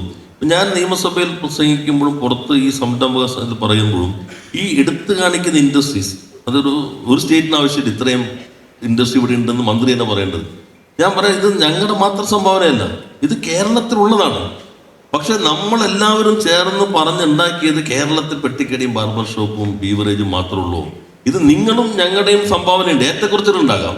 ഞങ്ങൾ പറയും ഞങ്ങൾക്ക് കുറച്ച് കൂടുതലുണ്ട്, നിങ്ങളെന്ന് പറയാം. ആ വ്യത്യസ്തതകൾ ഉണ്ടെങ്കിലും നിങ്ങൾ ഈ അവതരിപ്പിക്കുന്ന നിർമ്മിച്ച കേരളം അല്ല യഥാർത്ഥ കേരളം. കേരളം ഇതാണ് കേരളത്തിന്റെ വസ്തുതകൾ. ആ വസ്തുതകൾ നമുക്ക് കൈമാറുമ്പോൾ എന്താ തർക്കമുള്ളത്? ഇപ്പൊ ഞാൻ പറഞ്ഞല്ലോ, ഞങ്ങൾ ജിമ്മും ഈ മറ്റേ അവരുടെ 2 സബ്മിറ്റ്, ഞങ്ങളുടെ സബ്മിറ്റ്, ഇന്ത്യയിലാകെ നടന്ന സബ്മിറ്റുകളാകെ നോക്കി. ഇപ്പൊ മധ്യപ്രദേശിലെ സബ്മിറ്റിന്റെ അത് കണ്ടിട്ടുണ്ടാവുമല്ലോ, എന്റെ കിട്ടിയോ? മധ്യപ്രദേശിലെ സബ്മിറ്റിന്റെ അന്ന് ട്വിറ്ററിൽ നോക്കിയാൽ മതി, അവിടെ എങ്ങനെയാണ് സബ്മിറ്റ് നടന്നതെന്നുള്ള എൻ്റെ ചിത്രം വന്നിട്ടുണ്ട്. അപ്പൊ അത് കേരളത്തിലായിരുന്നു എനിക്ക് ഇപ്പം പുറത്തിറങ്ങാനേ പറ്റില്ലായിരുന്നു. പൂരി സബ്ജയ്ക്ക് വേണ്ടിയാണ് അവിടെ ഏറ്റവും വലിയ പ്രശ്നം വന്നത്. ഇത് ഇൻവെസ്റ്റ് സബ്മിറ്റിലാണ്. ഞാനത് അവരെ കുറ്റപ്പെടുത്തല്ല ചെയ്യുന്നത്. അപ്പൊ ഞങ്ങൾ എല്ലാ സബ്മിറ്റും നോക്കി. അതിന്റെ അടിസ്ഥാനത്തിലാണ് ഞങ്ങൾ ഈ ആദ്യം തന്നെ 21 ഈ ഗവൺമെന്റ് വന്നപ്പോൾ തന്നെ ഞങ്ങളുടെ 2ാമത്തെ യോഗത്തിൽ തീരുമാനിച്ചു, നമുക്കൊരു 3 വർഷം കൊണ്ട് റോഡ് മാപ്പ് കിട്ടും. 25 ഇൻവെസ്റ്റ് സബ്മിറ്റ്. അതിനെന്തൊക്കെ വേണം, നയങ്ങൾ ഏതൊക്കെ മാറണം, ഏതൊക്കെ പുതുക്കണം, ഏത് ചട്ടം ഭേദഗതി ചെയ്യണം, ഏത് പുതിയ ഉത്തരവുകൾ വേണം, അതിനെന്ത് വേണം, ഇൻവെസ്റ്റർ കമ്മ്യൂണിറ്റി കേൾക്കണം. എല്ലാ ജില്ലയിലും പോയി മീറ്റ് ദ മിനിസ്റ്റർ എന്ന് പറഞ്ഞു. ഒരു 10,000-3000 ഇൻവെസ്റ്റർ ഞങ്ങൾ നേരിട്ട് കിട്ടും. നിങ്ങളുടെ ഡിഫിക്കൽട്ടീസ് എന്താണ്? അപ്പം ഞങ്ങൾ പറഞ്ഞു, what do you expect from the government to attract more investment? ഇതായിരുന്നു ഞങ്ങളുടെ ചോദ്യം. 2ാം റൗണ്ട് ഞങ്ങൾ ഇത് മാറ്റങ്ങൾ വരുത്തി. ഇവർ പറഞ്ഞതിൽ മിക്കവാറും കാര്യങ്ങൾ മാറ്റങ്ങൾ വരുത്തി. അന്നത്തെ ഞങ്ങൾ 2ാം റൗണ്ട് തുടങ്ങി. What can we do together to attract more investment and to generate more employment opportunities? ഇതായിരുന്നു 2ാമത്തെ ചോദ്യം. ഈ 2ാമത്തെ യാത്രയായി കഴിയുമ്പോൾ ഞങ്ങൾ ഒറ്റയ്ക്കല്ല. DIA വന്നു, FICCI വന്നു, സ്മോൾ സ്കെയിൽ ഇൻഡസ്ട്രീസ് അസോസിയേഷൻ വന്നു, ട്രേഡ് യൂണിയൻ വന്നു. ആ ഘട്ടത്തിലാണ് year of enterprises. 1 lakh target ഇട്ടപ്പോൾ നമ്മൾ പറഞ്ഞു ഇത് 1 ലക്ഷം തുടങ്ങുമില്ലെന്നുള്ള കോൺഫിഡൻസ് ബിൽഡ് ചെയ്യുക, കേരളത്തിൽ സംരംഭം സാധ്യമാകും. ഇതാ പ്രധാന ഒബ്ജക്റ്റീവ്. ആ 1 ലക്ഷം കഴിഞ്ഞപ്പോൾ നമുക്ക് പ്രൈം മിനിസ്റ്ററുടെ ബെസ്റ്റ് പ്രാക്ടീസ് ഇൻ MSME എന്ന് കിട്ടി. American society of public administration novel innovation in public administration recognition കിട്ടി. നമ്മളിത് നിങ്ങളുടെ എല്ലാം വിവാദം വന്നപ്പോൾ അപ്പം തന്നെ IIM ഇൻഡോറിനെ ചുമതലപ്പെടുത്തി ഡോക്യുമെന്റ് ചെയ്യാനും എന്തെങ്കിലും കുറവുണ്ടോ. ഇവിടെ ഞങ്ങളുടെ CMDനെ ചുമതലപ്പെടുത്തി. IIM ഇൻഡോറിന്റെ ഡയറക്ടർ വന്നിട്ടാണ് പ്രസന്റേഷൻ നടത്തിയത്. എന്താണ് ഇതിന്റെ നേട്ടം, എക്കണോമി എങ്ങനെ ബാധിച്ചു, അതൊന്നും നമുക്ക് ഇതൊക്കെ പറയുമ്പോഴും നമ്മുടെ ഇൻവെസ്റ്റേഴ്സിന് ആശങ്കകൾ നിലനിൽക്കുന്നുണ്ട്, പ്രത്യേകിച്ചും കേരളത്തിലായതുകൊണ്ട്. ഇപ്പോൾ മന്ത്രിക്ക് തന്നെ അറിയാം, കേരളത്തിലായതുകൊണ്ട് ഇവിടെ സ്ഥലം കിട്ടാനുള്ള ബുദ്ധിമുട്ട്, അതുപോലെ വെള്ളം, വൈദ്യുതി, അതിലെന്തെങ്കിലും പ്രശ്നം വന്നു കഴിഞ്ഞാൽ ഇപ്പോൾ ബ്രൂവറിയുടെ പ്രശ്നം തന്നെ വന്നപ്പോൾ വെള്ളത്തിനെ ചൂണ്ടിക്കാട്ടിയാണ് ആളുകൾ അതിനെ എതിർക്കുന്നത്. അപ്പോൾ അത്തരം കാര്യങ്ങളിലുള്ള സെൻസിറ്റിവിറ്റി വളരെ കൂടുതലാണ്. 2, ഇവിടുത്തെ ചൂഷണം നടക്കാത്തൊരു സ്ഥലമാണ്. ഇപ്പം എന്തൊക്കെ നമ്മൾ പറഞ്ഞാലും കേരളത്തെക്കുറിച്ച് ഏറ്റവും മഹത്തരമായ ഒരു കാര്യമായിട്ട് പറയേണ്ടതാണ്. പല ആളുകളും വളരെ കുറഞ്ഞ കൂലി കൊടുക്കാം എന്നൊക്കെ വിചാരിച്ചിട്ട് ആരും കേരളത്തിൽ വരാൻ കഴിയില്ല. അപ്പോൾ അത്തരം പല പ്രശ്നങ്ങൾ നിൽക്കുമ്പോൾ ശശി തരൂര് നിർദ്ദേശിച്ചതുപോലെ ഒരു ഇൻവെസ്റ്റർ പ്രൊട്ടക്ഷൻ ആക്ട് രൂപവൽക്കരിക്കാനുള്ള എന്തെങ്കിലും സാധ്യതയുണ്ടോ? അല്ല, ഞാൻ ഈ ഒരു 5000-ഓളം സംരംഭകരെ നേരിട്ട് കണ്ടിട്ടുണ്ട്. എല്ലാ സംഘടനകളായിട്ട് തുടർച്ചയായി മീറ്റിംഗ് വെച്ചിട്ടുണ്ട്. ഇപ്പോൾ പറഞ്ഞില്ല, CM വീണ്ടും ഈ 14-ാം തീയതി ഇവരെല്ലാം മീറ്റ് ചെയ്യുന്നുണ്ട്. അപ്പോഴൊക്കെ ഇങ്ങനൊരു ആവശ്യം വന്നിട്ടില്ല. എന്നാൽ അദ്ദേഹം മറ്റു ആവശ്യങ്ങൾ പരിശോധിക്കും. പക്ഷെ നാം കാണേണ്ടത് കേരളത്തിൽ കൂലി കൂടുതൽ കൊടുക്കുന്നു എന്ന പ്രശ്നം അധികം ഉന്നയിക്കപ്പെടുന്നില്ല. എന്താ കാര്യം എന്ന് വെച്ചാൽ പ്രൊഡക്ടിവിറ്റി വളരെ വരുന്നതാണ്. എപ്പോഴും ഞാൻ പറയുന്നത് IBM തുടങ്ങുമ്പോൾ അവരെന്നോട് പറഞ്ഞു 100 പേര് ഒരു വർഷത്തിൽ എടുക്കുള്ളൂ. 1500 1600 പേരെടുത്തു. അതിന് കാര്യം എന്താ? അവർ പറഞ്ഞു, ഞാൻ ചോദിച്ചു നിങ്ങൾ 100 പറഞ്ഞത്. അപ്പോൾ അവർ പറഞ്ഞു 2 പ്രൊഡക്ടിവിറ്റി ഒരു വർഷത്തിനുള്ളിൽ ഡെവലപ്പ് ചെയ്തു, സക്സസ്ഫുൾ ടൂൾസ് ഡെവലപ്പ് ചെയ്തു. ഒന്ന് ഡെൽറ്റ എയർലൈൻ വാങ്ങിച്ചു, മറ്റൊന്ന് ഫേസ്ബുക്ക് വാങ്ങിച്ചു. ഒരു 10 കൊല്ലം പ്രവർത്തിക്കാനുള്ള വരുമാനം IBM-ൽ കിട്ടി. ഇപ്പം 3000-ലേക്ക് എത്താണ്. 3000 IBM-ന്റെ ജോലി എന്ന് പറഞ്ഞാൽ 20 ലക്ഷം ശരാശരി എന്ന് പറഞ്ഞാൽ 600 കോടിയായി. അപ്പം അതോടുകൂടി സമ്പദ്ഘടന മാറും. മറ്റ് മാനുഫാക്ചറിങ് ഇൻഡസ്ട്രീസ് ആണെങ്കിൽ 10,000 പേര് ജോലി ചെയ്ത് 10,000 രൂപ കൊടുത്താൽ 120 കോടി ഒരു വർഷം കിട്ടാം. അപ്പം നമ്മൾ അതിനെ ഫോക്കസ് ചെയ്യുന്നത്. പിന്നെ ഇത്തരം പ്രശ്നം നമ്മുടെ മുമ്പിൽ വന്നിട്ടില്ല. ഇനിയിപ്പോൾ ഒരു ഉദ്ഘാടനത്തിൻ്റെ സമയം ഏകദേശം ആയിക്കൊണ്ടിരിക്കുന്നു എന്നുള്ളത് കൊണ്ട് ഞാൻ വിശദാംശങ്ങളിലേക്ക് പോകുന്നില്ല. ഈ കമ്മ്യൂണിറ്റിയിൽ നിന്ന് വന്നതിൽ സാധ്യമാകാവുന്ന എല്ലാം ചെയ്തിട്ടുണ്ട്. ഇനി ഞങ്ങൾ ഇപ്പോൾ വീണ്ടും ഇവരെ കേട്ടിരിക്കുന്നുണ്ട്. ഇപ്പോൾ മുഖ്യമന്ത്രി ഈ 14-ാം തീയതി ഇരിക്കുമ്പോൾ ഞങ്ങൾക്ക് നൽകിയ പിന്തുണയ്ക്ക് നന്ദി പറയാൻ മാത്രമല്ല, ഇത് ഈ ഇൻവെസ്റ്റ്മെന്റ് റിയലിസ്റ്റിക് ആക്കണം. കൺവേർഷൻ റേറ്റ് ഞാൻ എപ്പോഴും പറയുന്നുണ്ട് 10-15 ഇന്ത്യയിലാകെ, നമുക്കൊരു 60% മുകളിലെങ്കിലാകണം. അതിന് നിങ്ങളുടെ അഭിപ്രായം എന്താണ്? ഇതാണ് മുഖ്യമന്ത്രി നേരിട്ട് കേൾക്കാൻ പോകുന്നത്. മുഖ്യമന്ത്രി തന്നെ അതിനുശേഷം ഇത് 3-ാം തീയതിയാണ്, 14-ാം തീയതി 3-ാം തീയതി ഇവരുടെ യോഗം വിളിക്കുന്നുണ്ട്. 14-ാം തീയതി മുഖ്യമന്ത്രി എല്ലാ പ്രധാനപ്പെട്ട വകുപ്പുകളെയും വിളിക്കുന്നുണ്ട്. എല്ലാവരും ചേർന്ന് ഇന്ന് എന്തെല്ലാം ചെയ്യാൻ കഴിയും. അദ്ദേഹം പിന്നെ ട്രേഡ് യൂണിയൻ വിളിക്കുന്നുണ്ട്. ഞങ്ങൾ ഇപ്പോൾ തന്നെ ഇന്നലെ ഞങ്ങളുടെ റിവ്യൂ ആയിരുന്നു. ഡാഷ്ബോർഡ് വന്നുകൊണ്ടിരിക്കുന്നു. നേരത്തെ പറഞ്ഞ 1.52 ഇപ്പം ഞങ്ങൾ നോക്കുമ്പോൾ 1.74 എത്തി. അത് കഴിഞ്ഞിട്ട് വന്നു 1,74,000 കോടിയുടെ ഇൻവെസ്റ്റ്മെന്റ് പ്രൊപ്പോസലാണ് ഇത് കഴിഞ്ഞപ്പോൾ വന്നിട്ടുള്ളത്. അതായത് ഡാഷ്ബോർഡിലേക്ക് ഒരു ഫിൽറ്ററിംഗ് ഉണ്ട്. അപ്പോൾ നമുക്ക് ഒന്നിച്ച് വന്നാൽ എനിക്ക് ജോണിയോട് അഭ്യർത്ഥിക്കാനുള്ളത്, കുറച്ച് സമയം ഈ പോസിറ്റീവായിട്ടുള്ള ഇത്തരം മറ്റെല്ലാവർക്കും വ്യവസായങ്ങൾക്ക് നിങ്ങൾക്കും നല്ലതാണല്ലോ. ഇതിൽ വന്നത് എന്താണ് സംഗതികൾ, ഏതൊക്കെ വരാൻ പോകുന്നു. എൻ്റെ മനസ്സിലുള്ളത് മാർച്ചിലെങ്കിൽ ആദ്യത്തെ ഒരെണ്ണത്തിന് കല്ലിടണമെന്നാണ്. ഏപ്രിൽ ആദ്യത്തെ ഒരെണ്ണത്തിനെങ്കിലും കല്ലിടണമെന്നാണ് എൻ്റെ മനസ്സിലുള്ളത്. അതിപ്പോൾ പല ഘടകങ്ങളെ ആശ്രയിച്ചാണ് നിൽക്കുന്നത്. സിന്തേറ്റിൻ്റെ അജു ജേക്കബ്, നമ്മുടെ തലശ്ശേരിയിലെ മയൻ ഹാജി, വെസ്റ്റേൺ പ്ലൈവുഡിൻ്റെ, ഇവരൊന്നും രാഷ്ട്രീയമായിട്ട് ഞങ്ങളോട് യോജിപ്പുള്ളൂ അങ്ങനെയുള്ള അറിയാമല്ലോ. എന്നാൽ കേരളത്തിൻ്റെ വളർന്നു വരുന്ന ഇൻഡസ്ട്രി സെക്ടറിൻ്റെ പ്രതീകങ്ങളാണ് ഇവർ.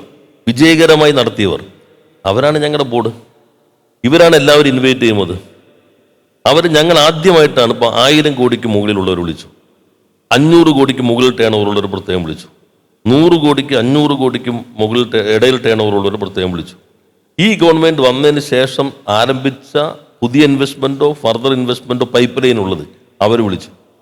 ഇങ്ങനെ എല്ലാവരും വിളിച്ചു. അതിലിവർ പങ്കെടുത്തിട്ടുണ്ട്, എല്ലാവർക്കും ലെറ്റർ അയച്ചിട്ടുണ്ട്. പക്ഷെ നമ്മളിപ്പോൾ ഈ ചോദ്യം തന്നെ യഥാർത്ഥത്തിൽ ആ ചോദ്യത്തിന് പ്രസക്തിയില്ല. അദ്ദേഹം വന്നില്ല, വരേണ്ടതായിരുന്നു. അദ്ദേഹം സ്ഥാപനത്തെ നമ്മൾ വിളിച്ചിരിക്കുന്നു. അപ്പോൾ അതിലേക്കല്ല നമ്മൾ പോകേണ്ടത്. അവർക്ക് ഇത് പോസിറ്റീവായ ഭാഗം ഞാൻ പറഞ്ഞു. ഞാനും എന്നെയും കൂടി ക്ഷണിക്കേണ്ടതായിരുന്നു എന്ന് അദ്ദേഹം തോന്നിയത് സന്തോഷകരം.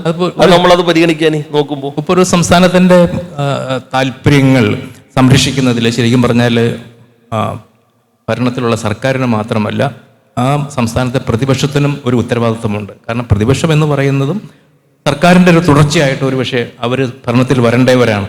അങ്ങനെ ഇരിക്കെ നമ്മൾ പൊതുവെ കാണുന്ന ഒരു സമീപനം കേരളത്തിൽ അങ്ങനെയല്ല. നല്ല കാര്യങ്ങളാണെങ്കിലും ഏത് പാർട്ടിയാണെന്നുണ്ടെങ്കിലും ഞാൻ അതിനെ വിവേചിച്ച് പറയത്തില്ല, ഏത് പാർട്ടിയാണെന്നുണ്ടെങ്കിലും എതിർക്കുക എന്നുള്ളതാണ്. ഇപ്പം മാധ്യമങ്ങളെ മാത്രം അങ്ങനെ കുറ്റം പറഞ്ഞിട്ട് കാര്യമില്ല.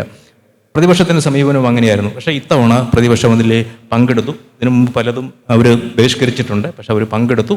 അവരുടെ സമീപനം വളരെ ആത്മാർത്ഥതയോടുകൂടി ഉള്ളതായിരുന്നു എന്ന് തന്നെയാണോ മന്ത്രി കരുതുന്നത്? അതെ, ഞാൻ പറഞ്ഞല്ലോ, നേരത്തെ നമ്മൾ പങ്കെടുത്തെങ്കിലും ഇതുപോലൊരു അന്തരീക്ഷം വന്നില്ല. ഇപ്പോഴത്തെ സാഹചര്യം മാറി നിൽക്കാൻ എന്നൊരു ഒറ്റപ്പെട്ടു. കേരളത്തിനൊപ്പമാണോ എന്നതാണ് ചോദ്യം. അതിലിപ്പോൾ ഞാൻ പറയില്ല, ഞാനൊരു ചെറുപ്പക്കാരനോട് ചോദിച്ചു, എല്ലാ മിനിസ്റ്റർ ഒരു പോഡ്കാസ്റ്റ് തരുമെന്ന് ചോദിച്ചു. ഞങ്ങൾക്ക് കുറച്ചൊരു 1.5 മണിക്കൂറാണ്. ഞാൻ പറഞ്ഞ പോഡ്കാസ്റ്റ് നമ്മൾ ഓട്ടത്തിനിടയിലാണ്, അവർ ഗ്യാപ്പിൽ വന്നിരുന്നു. ഞാൻ നോക്കുമ്പോൾ ഒരു 4 ദിവസം കൊണ്ടത് 1.5 ലക്ഷം പേരെ കണ്ടേക്കണേ. പിന്നെ നമ്മുടെ ലിങ്ക്ഡിൻ എൻ്റെ ഇത് നോക്കിക്കഴിഞ്ഞാൽ അതിലെല്ലാം പോസിറ്റീവായിട്ടുള്ള വരിക. മറ്റ് ഫേസ്ബുക്കിൽ പോലും മാറുന്നുണ്ട്. അപ്പം നമ്മൾ കരുതുന്നത് നമ്മൾ സംസാരിക്കുന്ന എല്ലാവരും കാണുന്നുണ്ട്, ചാനൽ ചർച്ച എല്ലാവരും കാണുന്നുണ്ട്, പത്രം എല്ലാവരും, അങ്ങനെയൊന്നും ഇല്ല. ഇപ്പോൾ ഈ പുതിയ തലമുറ ഉണ്ടല്ലോ, അവർ ഇതൊന്നും അങ്ങനെ കാണുന്നേ ഇല്ല. അവർക്ക് പുതിയ അവസരങ്ങൾ വരണം, പുതിയ സംരംഭങ്ങൾ വരണം, അതിനാവശ്യമായ പരിസരം ഉണ്ടാകണം. ഞങ്ങളുടെ കാഴ്ചപ്പാട് കുറേ കൂടി മാറിയിട്ടുണ്ട്. പഴയതല്ല, ഇപ്പോൾ വ്യവസായം നടത്തുന്നതും ഒരു സോഷ്യൽ പബ്ലിക് ഗുഡാണ്. തൊഴിൽ നൽകുന്നു, സമൂഹത്തിൻ്റെ ആഭ്യന്തര വരുമാനത്തെ സംഭാവന ചെയ്യുന്നു, മുന്നോട്ട് കൊണ്ടുപോകുന്നു. ഇത് കുറേ കൂടി മുന്നോട്ട് കൊണ്ടുപോകേണ്ടതുണ്ട്. ഇതാണ് നമ്മുടെ സമീപനം എന്നുള്ളത്. നേരത്തെയും അതായിരുന്നു, പക്ഷേ കുറേ കൂടി വ്യക്തതയോടുകൂടി ഇപ്പം അതിലേക്ക് വരുന്നു. ഒരു പോസിറ്റീവായിട്ടുള്ളൊരു ചിത്രം ഇങ്ങനെ നിൽക്കുമ്പോൾ തന്നെ ആത്മപരിശോധനയും ഈ കാര്യത്തിൽ ആവശ്യമാണല്ലോ. ഇപ്പോൾ നമ്മുടെ ഈ 2ാമത്തെ പിണറായി സർക്കാർ വന്നതിന് ശേഷം ഒരു അസൻ കേരള മീറ്റിംഗ് നടത്തി. അതിലുണ്ടായ വാഗ്ദാനങ്ങൾ പിന്നെ എത്രത്തോളം മുന്നോട്ട് പോയി, അല്ലെങ്കിൽ അതിനെന്താണ് സംഭവിച്ചത്, അത് ശരിക്കും മന്ത്രി വിലയിരുത്തിയിട്ടുണ്ട് കൃത്യമായി? അല്ല, അത് 1ാം സർക്കാരിനെ ഘട്ടത്തില്ല. പക്ഷെ അത് ഒരു അന്തരീക്ഷം ഒരുക്കി. ഞാൻ പറഞ്ഞപ്പോൾ ഞങ്ങളുടെ ഈ പ്രധാനപ്പെട്ട, ഞാൻ എൻ്റെ ഉദ്ഘാടന പ്രസംഗത്തിൽ പറഞ്ഞു, കണ്ടിന്യൂറ്റി, ഒരു കോൺഫിഡൻസ് ബിൽഡ് ചെയ്തു. അത് പ്രധാനപ്പെട്ടതാണ്. ഒരു സർക്കാരിൻ്റെ തുടർച്ച. ഞാൻ തുടങ്ങുന്നത് എൻ്റെതില്ല, ഇപിയുടെ അടിത്തറയിൽ നിന്നാണ് ഞാൻ തുടങ്ങുന്നത്. അതിൻ്റെ മുന്നോട്ട് പോകലാണ്. അല്ലാതെ അതിനെ നേരെ മറികടക്കേണ്ട കാര്യമില്ല എനിക്ക്. ആ ഗവൺമെൻറ്റിൻ്റെ തുടർച്ചയാണ്. അവരാണ് ഈ single window clearance, case shift, 8 നിയമങ്ങൾ ഭേദഗതി ചെയ്ത്, ഒറ്റ നിയമത്തിലൂടെ ഭേദഗതി ചെയ്ത് ഈ MSMEകൾക്ക് ലൈസൻസ് ഇല്ലാതെ 3 വർഷം പ്രവർത്തിക്കുക എന്നുള്ളത് എൻ്റെ ഒരു ഇതല്ല, അല്ലെങ്കിൽ ഈ ഗവൺമെൻറ്റിൻ്റെ അല്ല, കഴിഞ്ഞ ഗവൺമെൻറ്റിൻ്റെയാണ്. ഞങ്ങൾ എന്ത് ചെയ്തു? ഞങ്ങൾ അതിൻ്റെ സോഫ്റ്റ്വെയർ സിസ്റ്റം മെച്ചപ്പെടുത്തി 50 കോടി രൂപ വരെ എന്നുള്ള പുതിയ നിർവചനത്തിലേക്ക് എത്തിച്ചു. പ്രൈവറ്റ് ഇൻഡസ്ട്രിയൽ എസ്റ്റേറ്റ് എൻ്റെ അല്ല, ഇപിയുടെ സമയത്ത് കൊണ്ടുവന്നതാണ്. പക്ഷെ ഞാൻ നോക്കിയപ്പോൾ തുടങ്ങിയിട്ടില്ല. അതിന് പ്രായോഗികമായ പ്രശ്നം ഉണ്ടായിരുന്നു. 15 ഏക്കറിന് മുകളിലുണ്ടെങ്കിലേ പ്രൈവറ്റ് എസ്റ്റേറ്റ് പാടുള്ളൂ. ഞങ്ങളത് മാറ്റി 10-നും 10 ഉണ്ടെങ്കിലും കൊടുക്കാം. അപ്പോൾ 31 കൊടുക്കാൻ പറ്റി. പക്ഷെ തുടക്കം അവിടെ നിന്നാണ്. ഇത് തുടർച്ചയാണ്. അല്ലാതെ ഇത് ഞങ്ങളുടെ ഒരു തുടർച്ചയുണ്ട്. തുടർച്ച ഒരു കോൺഫിഡൻസ് ബിൽഡ് ചെയ്യുന്നു. ഒരു മുഖ്യമന്ത്രി തുടരുന്നു, ഗവൺമെൻറ് തുടർച്ചയാണ്, നയങ്ങൾ തുടർച്ചയാണ്. എന്നാൽ അന്നത്തേലും ഞാൻ പറഞ്ഞല്ലോ, ഈ അസൻ്റാകാം, അതിന് മുൻപ് നടന്ന ജിമ്മാകാം, ഇതെല്ലാം ഞങ്ങൾ റിവ്യൂ ചെയ്തു.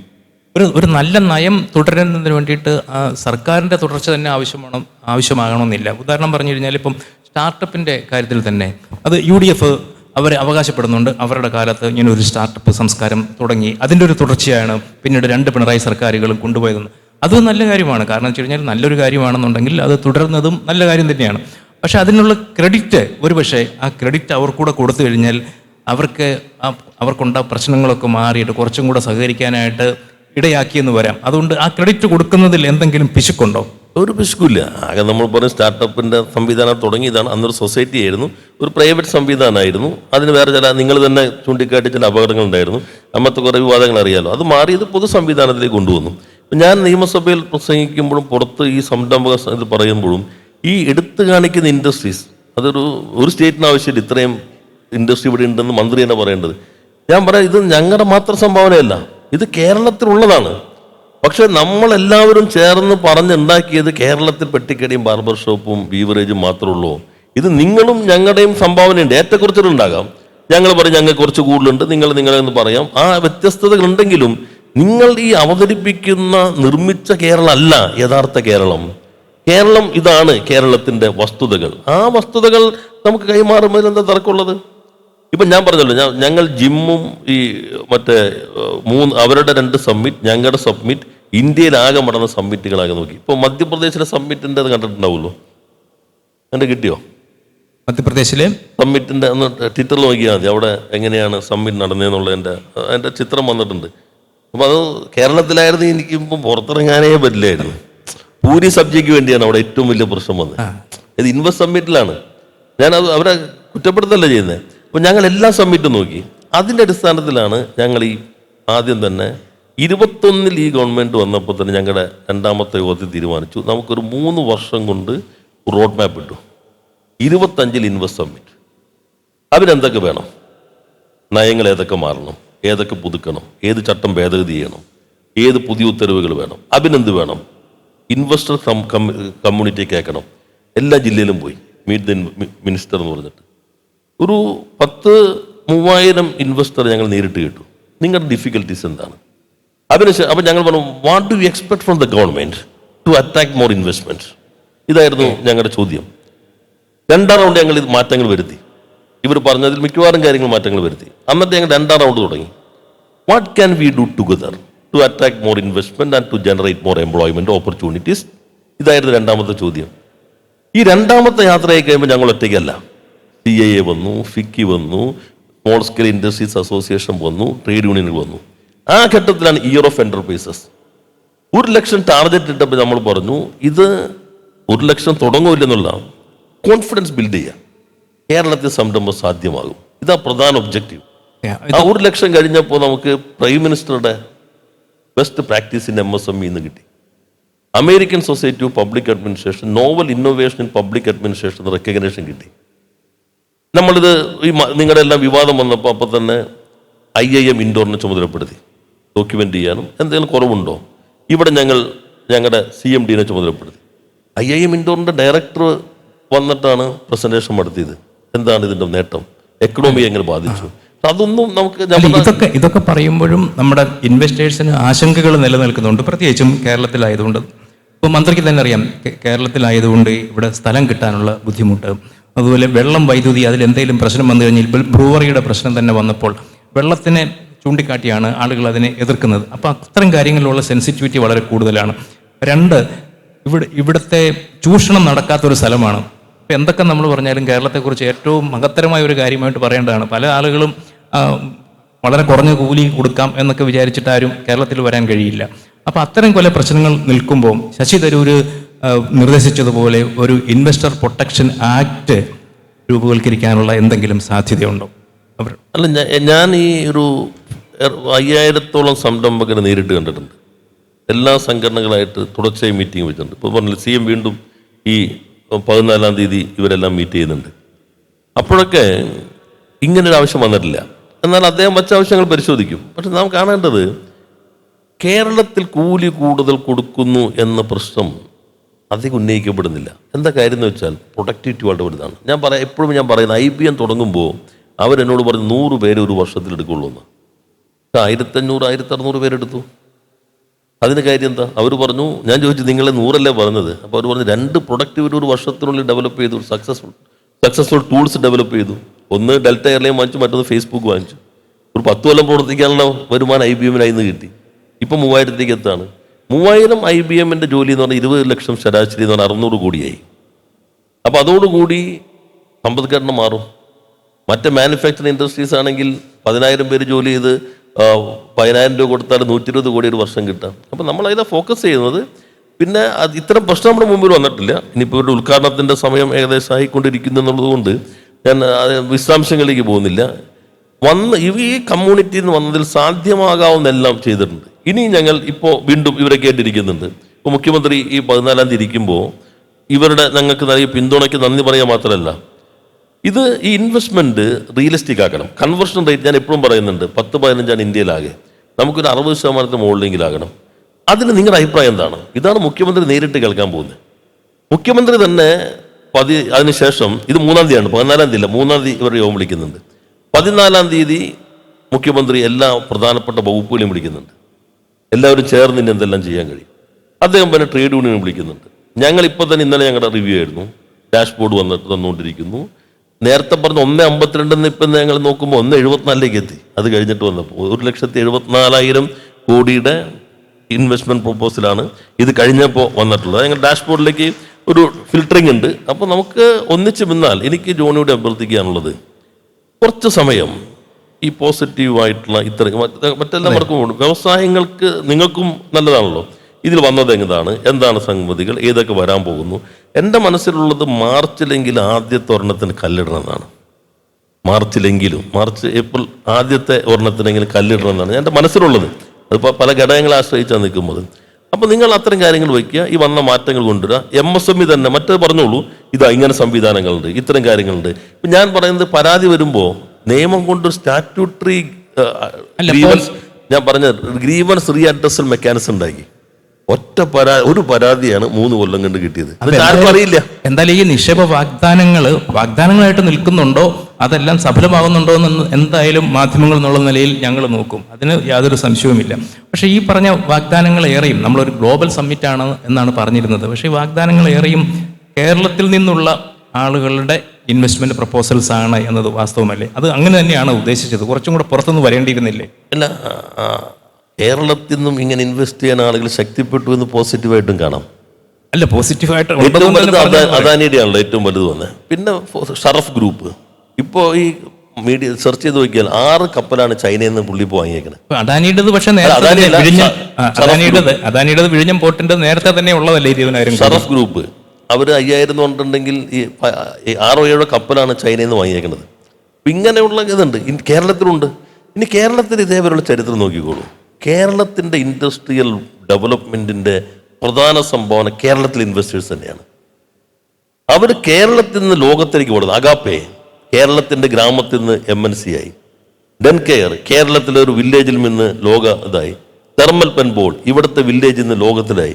അവർ ബഹുരാഷ്ട്ര രൂപത്തിലേക്ക് വളരട്ടെ കേരളത്തിലെ കമ്പനികൾ. അതിനെ കൂടി നമുക്ക് ഒന്നിച്ച് ശ്രമിക്കാം. ഓക്കെ, അപ്പോൾ നമുക്കത് അവസാനിപ്പിക്കുന്നതിന് മുമ്പ് ഇവിടെ DYFIയുടെ കുറേ നേതാക്കളും പ്രവർത്തകരും എല്ലാം ഉണ്ട്. അപ്പോൾ അവരുടെ ക്രിയാത്മക എനർജി ഏതെങ്കിലും വഴിക്ക് തിരിച്ചു വിടണമെന്ന് മന്ത്രിക്ക് സ്പെസിഫിക് ആയിട്ട് പറയാനുണ്ടെങ്കിൽ അതും കൂടെ ഒന്ന് പറഞ്ഞു കേൾക്കാൻ എനിക്കൊരു ആഗ്രഹമുണ്ട്. കാരണം കുറേ കാലമായിട്ട് DYFI വളരെ നല്ല സംരംഭങ്ങൾ ഏറ്റെടുക്കുന്നുണ്ട്. പക്ഷേ എപ്പോഴും അറിയപ്പെടുന്നത്, മുമ്പ് പറഞ്ഞതുപോലെ നല്ല എത്ര കാര്യം ചെയ്തു കഴിഞ്ഞാലും പിന്നെ അറിയപ്പെടുന്നത് ആ കാര്യത്തിൻ്റെ പേരിലല്ല, ചില വയലൻ്റ് ആയിട്ടുള്ള സമരങ്ങളുടെ പേരിലായിരിക്കും ചിലപ്പോൾ അറിയപ്പെടുന്നത്. അത് കുറച്ചേ ഉണ്ടാവുകയുള്ളൂ. അപ്പോൾ അതുകൊണ്ട് DYFI ഇനിയുള്ള കാലത്ത് അവരുടെ ക്രിയാത്മകമായ എനർജി എങ്ങനെയാണ് തിരിച്ചു വിടേണ്ടത്, ആ മാറ്റം അവരെങ്ങനെയാണ് പ്രകടമാക്കേണ്ടത്? നമ്മൾ അവർക്ക് പറയണ്ട, അവർ നമ്മൾ പഠിക്കേണ്ട കാലം. ഇപ്പോൾ മാവോസ് ഒരു പുതിയ തുടക്കമല്ലേ?